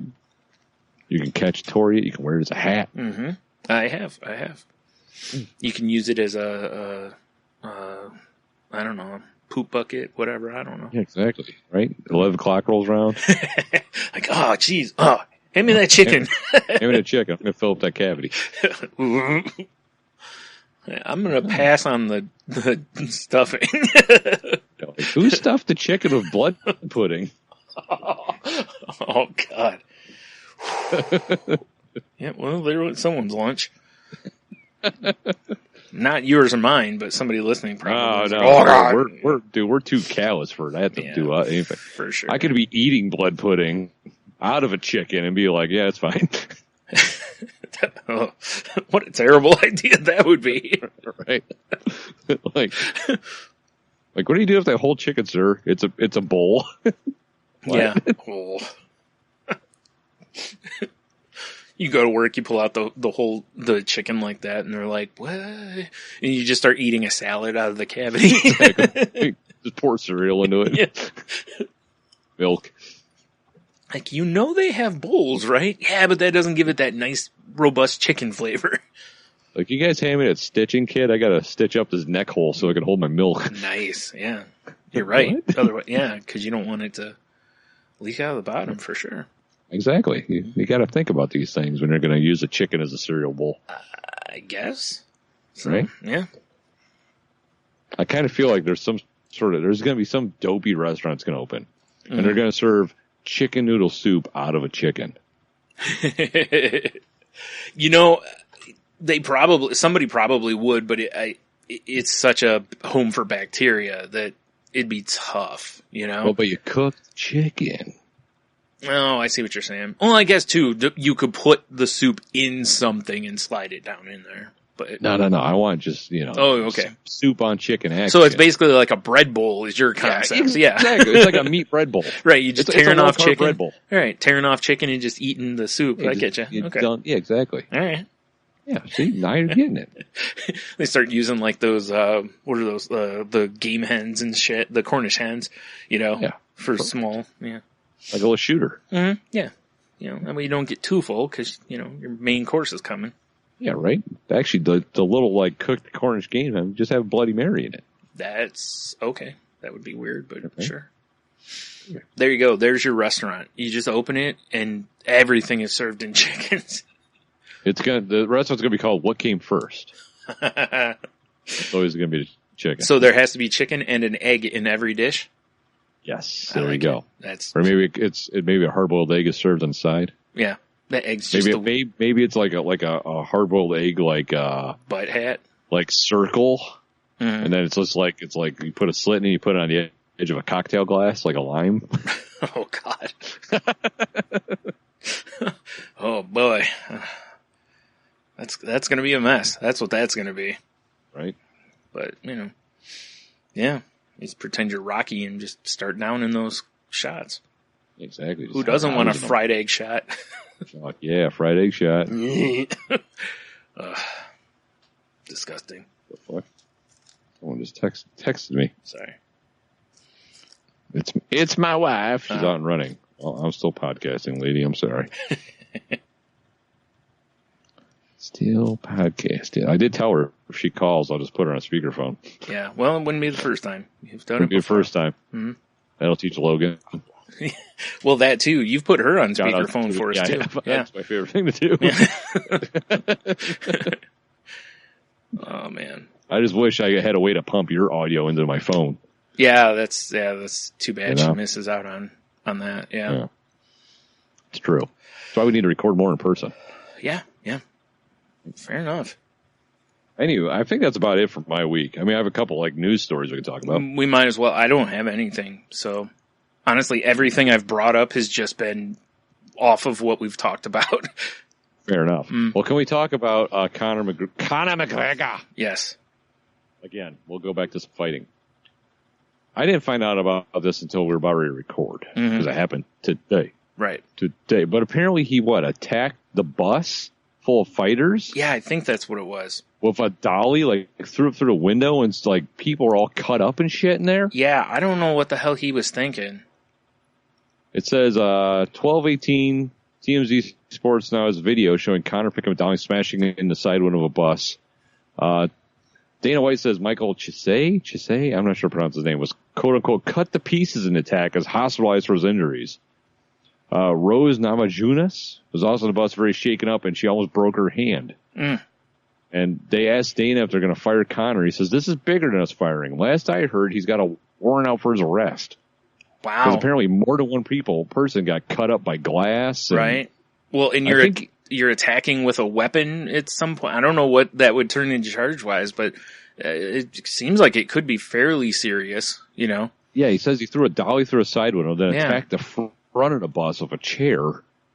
I mean, I know Connor likes playing the media and doing kind of like that wrestling gimmick. This is a little further, might have though. gone a little too far. Yeah, because people got hurt here. Like, if he just did it to an empty bus or something like that, then you go, well, that's Connor being Connor, you know? But, yeah, this is too far. For sure. Yes. And they're right. There's no way UFC fires him over this. He's still too much money. I can't see it. But, I mean, at the same time, you know, he's very much like, he just kind of does whatever he wants. That's true. I don't think that flies well with Dana. Yeah, you know what? You are right. There is so that. This might be the excuse they're looking for to be like, fuck the contract, you're out. Yeah. And you saw they stripped him of his title, right? Because he won't fight. Like, he won't defend it when they want him to defend it, basically. And it's been so long that it's like, yeah, we're taking the belt off of you. We're going to put it on, you know, let somebody else have a go at it because, you know, it's like in WWE, Brock Lesnar's never on Raw, but he's the champion. Like, you see him at pay-per-views or occasionally, and it's like, you forget about him, you know?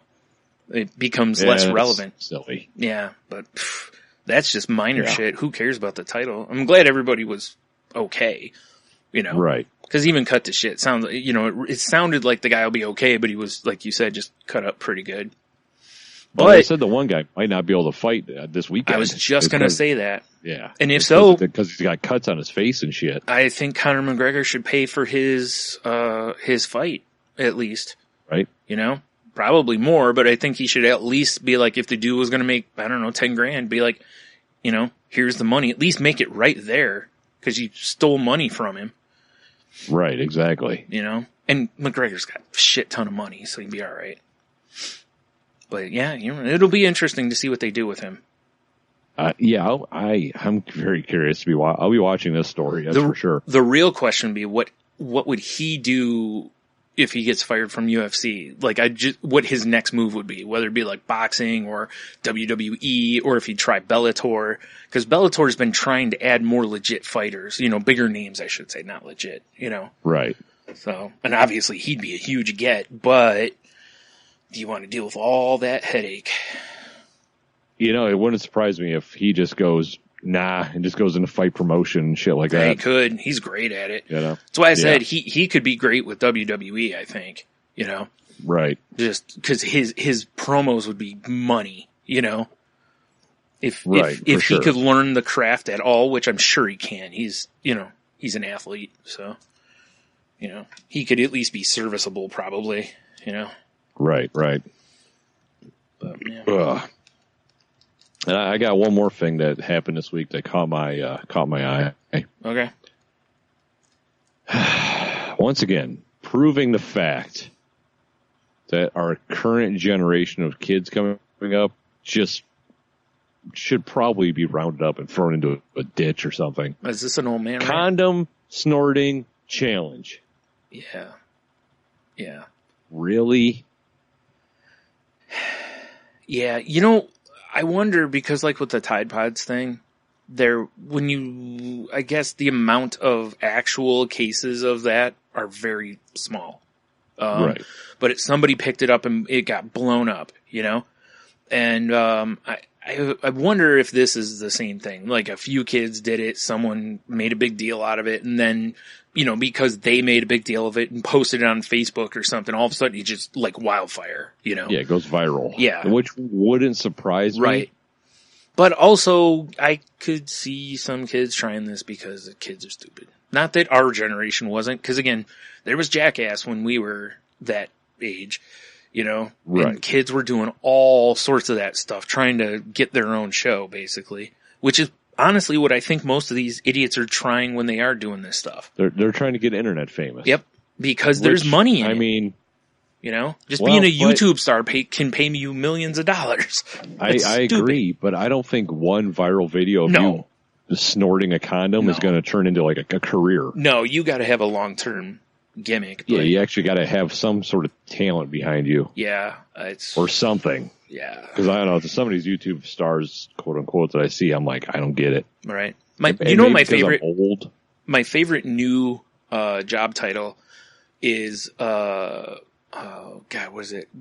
brand influencer or social influencer. I can't remember what it is, but it's and it's basically people that get paid to, like, oh, here's me and my brand new Nike doo-doo-doo and this, kind of a thing.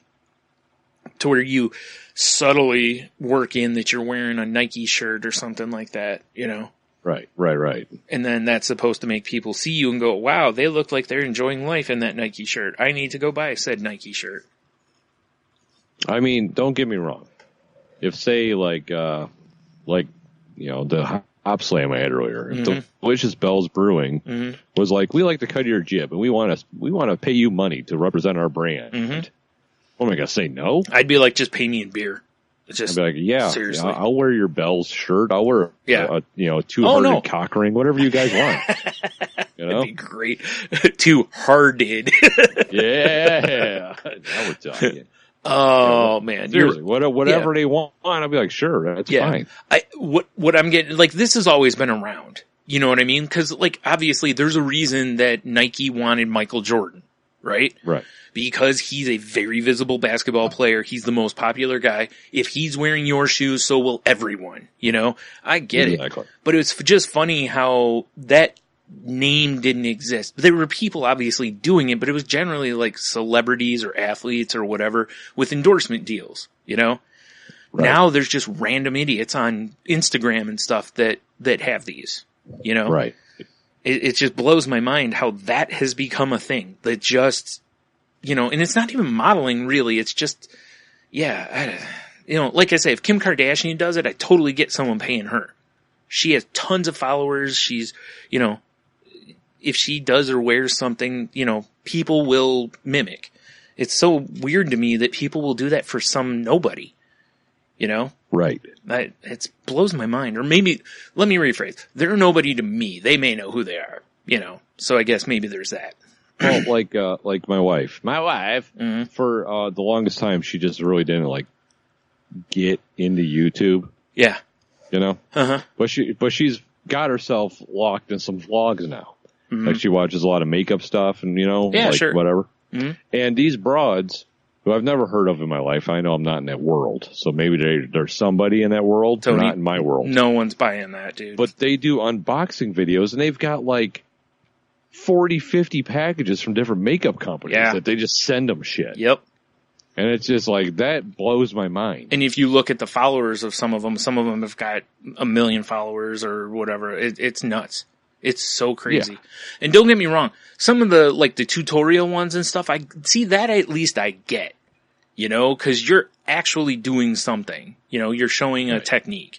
So it's like, okay, well, you're, the other ones, like I said, I've seen some of them on Instagram where it's basically just, when you go into the search or whatever, they'll pop up sometimes and I'll be like, who is this? What the, and I'll even look up their names, see if they're famous or something, and just be like, and it just comes up with social influencer and I'm like, oh, come on.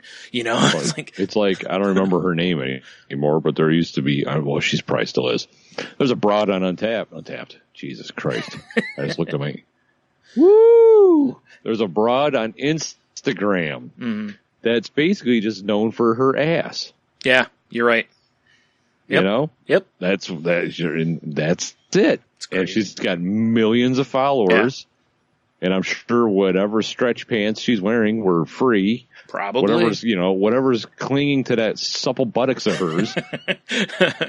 Yeah, I'm sure you're right. It's either free or she's getting paid to put those on. For sure. Probably. And that's just both. Mind blowing to me. Mm-hmm. I know. It's just that generational difference, I know. And the thing is, like I said, a lot of this stuff existed before, but it was just called something else or it was something else, But again, it's like most of the time people were looking at famous people. Now I think it's because of the accessibility to where anyone literally can put up a YouTube video, essentially, you know.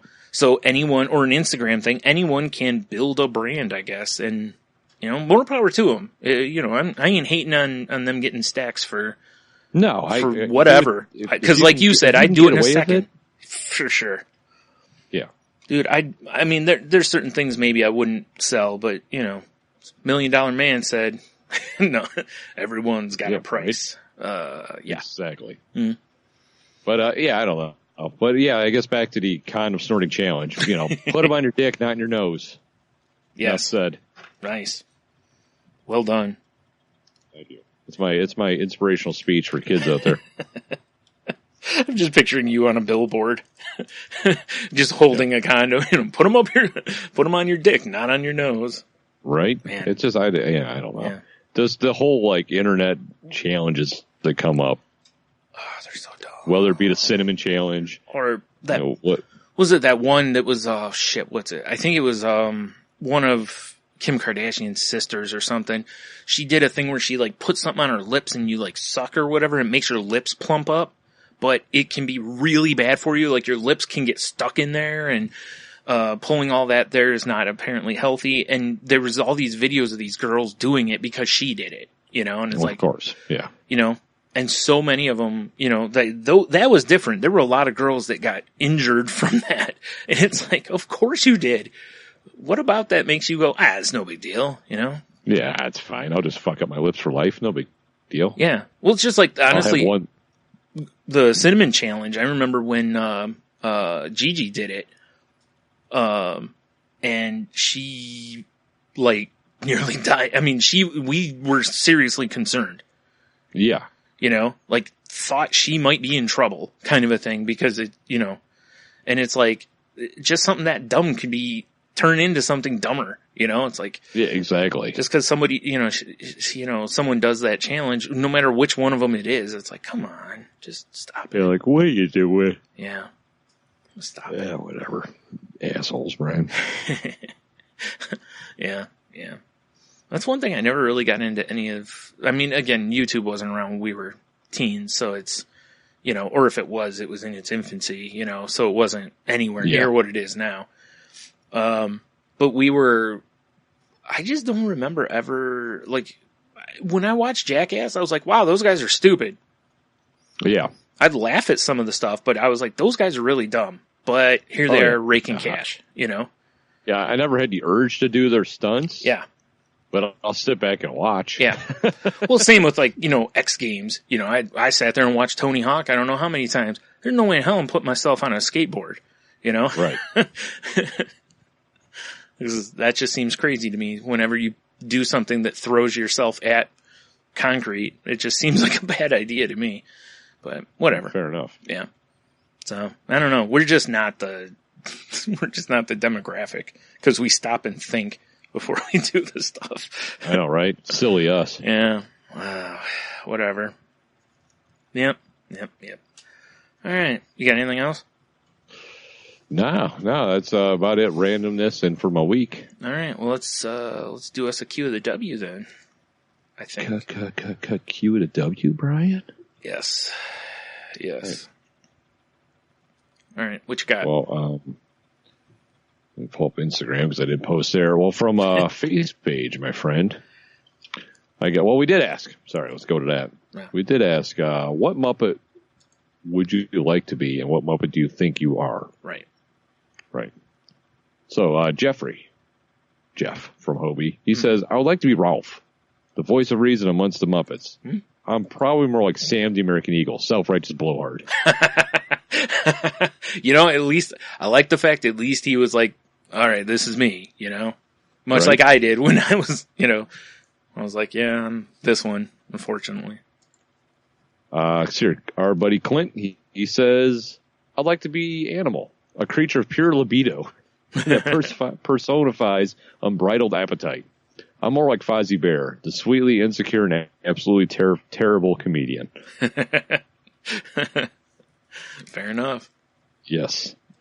Big Dev, he says, I like to be Statler or Waldorf when I get older. Mm-hmm. In reality, I'll always be more of a Sweetums or Bobo the Bear.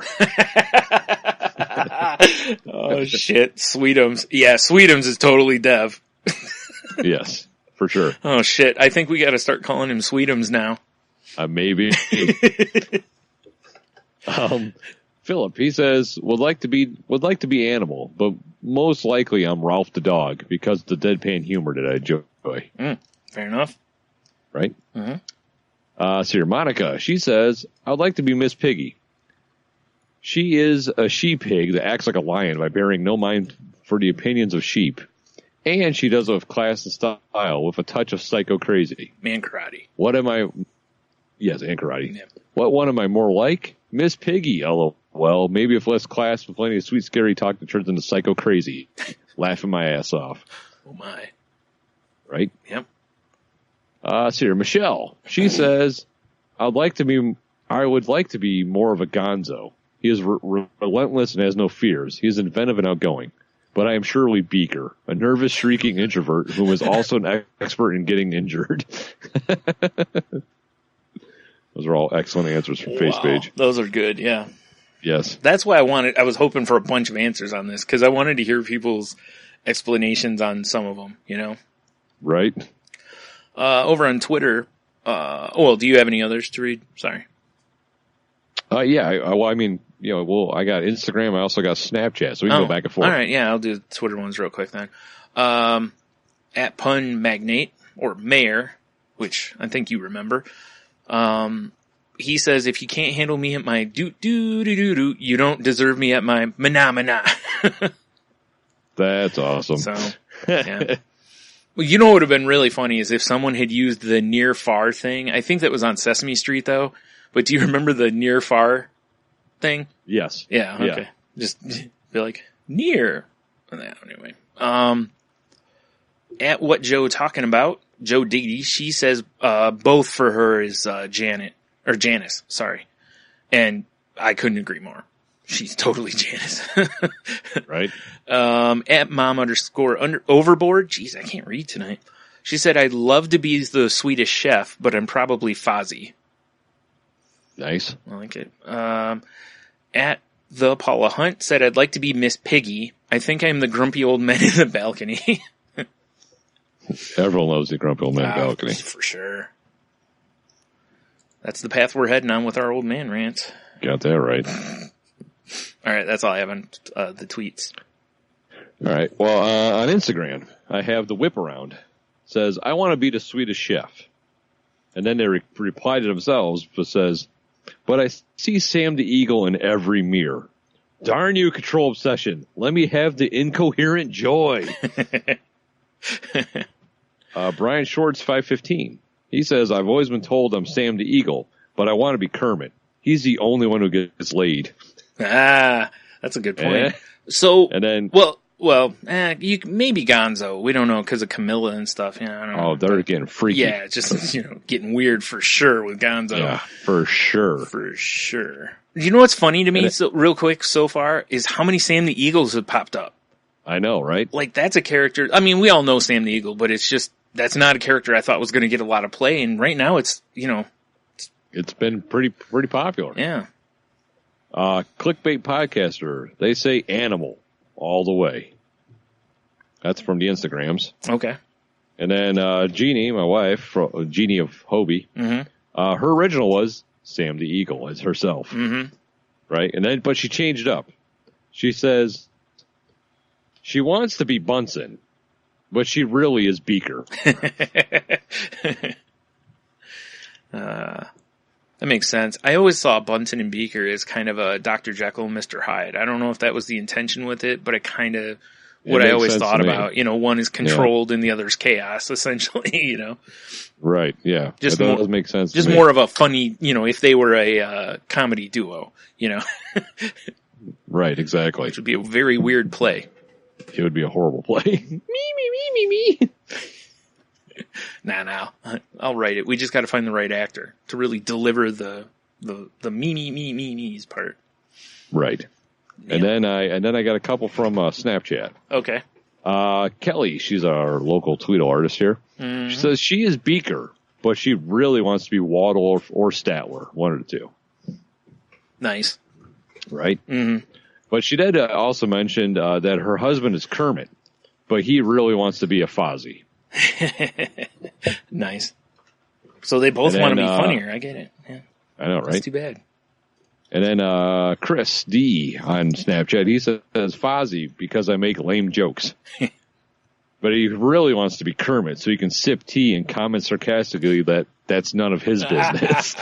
Well played. Well played.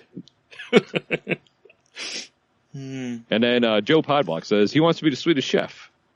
or I'm assuming he wants to be and is, because it's the only answer he gave, was the Swedish Chef. Because I heard he's a chronic masturbator. Oh, okay. I was going to say, I just wonder on the reason for him, because he's a terrible chef. He is. Indeed, Ryan, indeed. Do you know what I always saw that character as? Kind of is similar to Belushi's samurai character on Saturday Night Live. Right, sure. Because of how he always was, cutting things with the sword, and, Swedish Chef is always cutting things in, large amounts or whatever, kind of like he did on there too. Yes. The old herd, yep. And all that. Yeah. Yeah. It cracks me up. I love that character. Everyone that answered the QW this week. We have 2 more. Oh, shit. I'm so sorry, Cheeto and Ash. It's all right. I'm sure they'll forgive you. Or kill you, whichever. That's fine. Where'd it go? Fluffy Bunny Ash says, I'm Miss Piggy. She's the boss. She takes no shit and will kick your ass, but she's also beautiful and glamorous and loyal and romantic and loving, and she knows how to make an entrance. And if I could be any Muppet, it would be Miss Piggy. It's not an accident or coincidence that I'm Miss Piggy. She was a childhood hero of mine. Very much like Monica. And they're both Canadian. I know. Something to that, apparently. Well, something else that I noticed is I think... Must be the syrup in the water. All the women except... Well, no, not all the women. Okay, it's less than I thought. I was thinking, for a while there, most of the women were picking Miss Piggy, which is interesting, because, like on the Muppet Show, she wasn't the only character, but on or the female, but on some of the stuff, she was kind of the only female around. Right. Because they sexually harassed any others that were on the Muppet Show. You'll have that. Yeah. Hashtag me too. Especially Sweetums. Right. Yeah. Okay. Nice. Cheeto Bandito says, what Muppet do I think I am? Floyd Pepper. Groovy cool bass player in the band, well-spoken, dry sarcastic wit. Yeah, totally. What Muppet am I really? The Swedish Chef. A bumbling, mumbling, nonsense-speaking, hot fucking mess of a chef. Yep. That's accurate. Pretty funny. Yep. Now, that's all I got. Okay. So like I said earlier. I like what you got. Good job. Somebody's home. That's weird. Hello. Oh, hey, babe. I'm good. How are you? You want to join the show? I'm working. Okay. No, you're not. You're standing in my studio. Yeah. But I'm working. She's working. So what's up? I forgot the almond milk that I was taking for the vegan in my detox center. Oh. You guys get it. Well, I'm glad I didn't crack into that. Ryan. He waves. Are you guys still recording? Yes, we are. You're in our Q to W segment. Oh, well, excellent. I already read yours. Exactly. Love you. Good night. My favorite part is how shit like that happens. We just fucking leave it in. Well, yeah, I know. I don't bother cutting it out. It's just, whatever. Exactly. Warts and all, man. Yep. Warts and all. Yep. You still have some options for Q to W, don't you, Brian? Yeah, I do. This is the one. All right, I found it. I suggest we do one of those. All right. I'm also already hit send on the link, so I set aside for you. Right. Douche. Nice. Okay. Right. So the one I have for this week actually came from a Twitter moment, I think it was, or something. Or not a moment. I forgot what they're called. Anyway. Where they have like news stories or whatever on Twitter. Right. And it's, what's the oddest thing you were scared of as a child? Ooh. That's a good one. Yeah. The oddest thing you're scared of as a child.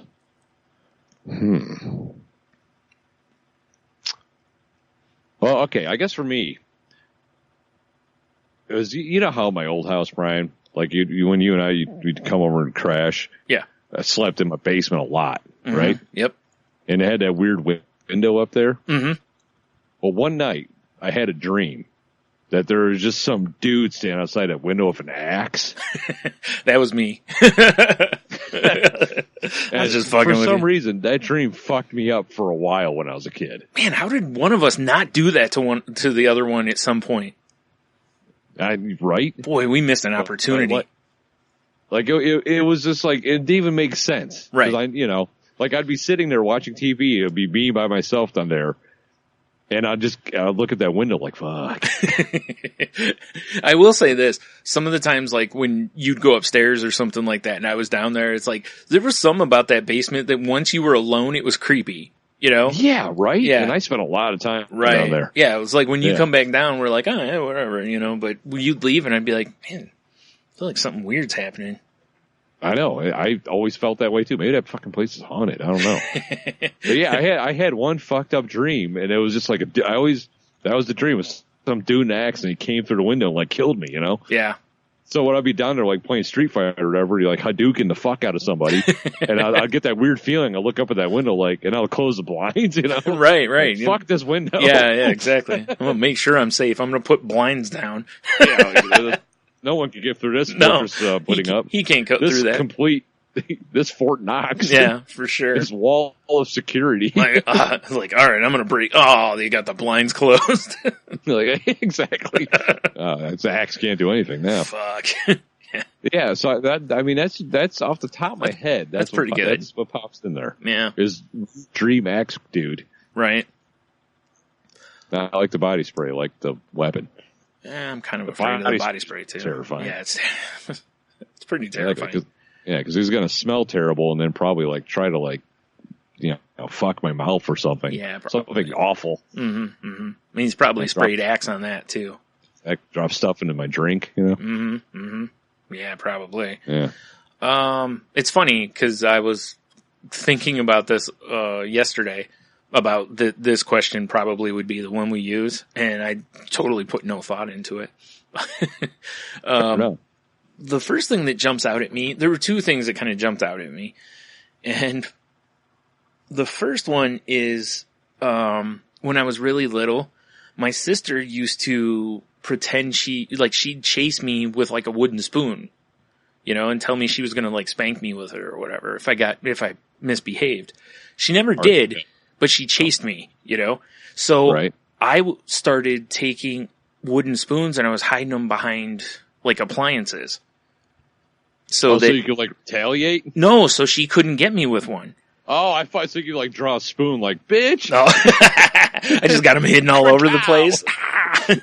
No. Or you hide like a spatula so it becomes like an Untouchables moment. Ooh, nice. Yeah. Typical WAP bringing a spoon to a spatula fight. Or just, whatever. Just grab a toaster and go Dennis Leary on him. Nice. What, Suicide Kings? I think that was in? Yes, that was. We beat the shit out of a toaster. Yeah.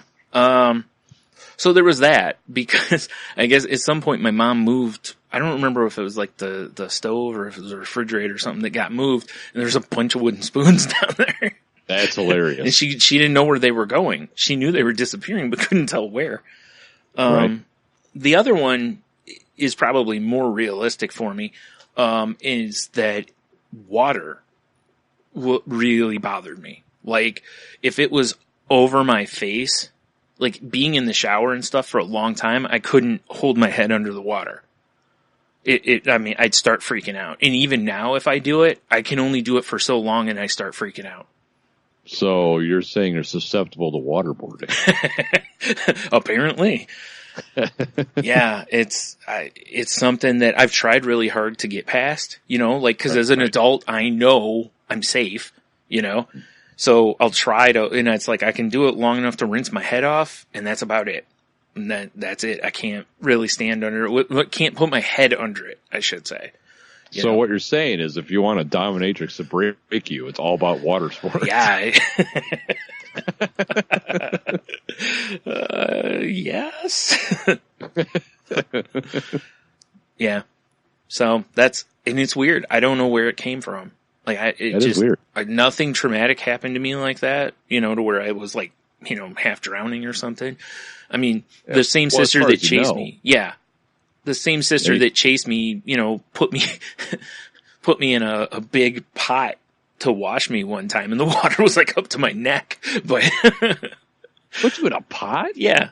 Which is like Bugs Bunny, she's chopping carrots. Yeah, and pretty onions and much. shit in Yeah. there.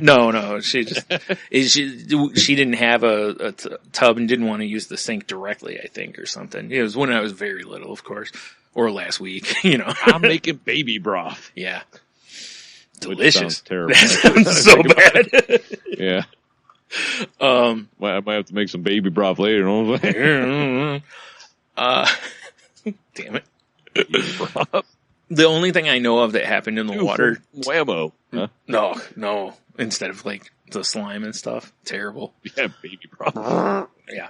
The only thing I know that happened was when I was really little, we were in Florida and I was in the water and like, I guess a baby shark brushed my leg and I freaked out, but that's not my face in the water, you know? Right. And clearly I'm going to know there's no sharks in the shower, or you One would assume think. it until land sharks in the shower with you or something. Well, I mean, to be fair, you remember Jeannie's cousin Amber. Mm-hmm. She was terrified of sharks to the point that like swimming in a pool at night freaked her out. Yeah. Wow. So, I mean, Wow. yeah, right? I mean, listen, sharks freak me out. I think I've said that before on here. Like, if I go to an aquarium, I won't stand near the glass if a shark's in it. Deep blue sea, we've seen what happened. I know. Deepest, bluest. Hat's like shark fin. That's right. Shut up. I will, like, move back or, you know, kind of go way out and around instead of being close to it. I don't know what it is about them, but they freak me out. Right? You know, I can see other stuff doesn't bother me. Like, you know, going to SeaWorld and seeing the, you know, killer whales doesn't bother me. You know, seeing various other fish and sea life at the aquariums, no big deal. Get to the area where there's a couple sharks, no bueno. Right. I'm basically like, can we go? Can we go? Yeah, like, Yeah. I've seen enough. Yeah, like you've seen Jaws, right? Yeah. But yeah, I don't know what causes me to freak out so much with my head underwater of any kind, like a shower. You know, I'm sure if my face was in the water, it would drive. Yeah, I'd freak out. You know, like I can't imagine. You know, dipping my head. You know, some people like in a bathtub, they'll slide down and go completely under the water and then come back up, like in movies and shit. No chance I'm doing that. I did that until I got tall. And then it's like, this sucks. Yeah, it's a little more difficult now. Now my knees are cold. Yeah. I was gonna say, you'd be sloshing water everywhere. Yeah, exactly. Like, well, I see Tony took a shower again. or a bath again. Yep. Yeah. They have a California King bathtub. That'd be great. Ah, nice. That's what you need. It's just a bed, but you can just like, you know, lift it off of there basically. Like, you know how they have those pool tables that have like the ping pong top? Oh, yeah. Right, something like that. You know, you just lift off the top, boom, it's a huge bath. Perfect. You just fill her up and you're ready to go. Now we're talking. Next level waterbed. Next level. Because you're not Need some, sleeping like, on. Well, you rubber are. duckies. Obviously. Get some of that cool, like, colored foam you can draw with. Of course. Yeah, why wouldn't you have that? My cousins always had that shit growing up. I felt like I wasn't wanted as a child because I didn't. Right? I didn't have it Why either. do my cousins have this sweet spray foam that you can draw with Yeah. and then wash yourself with? I know.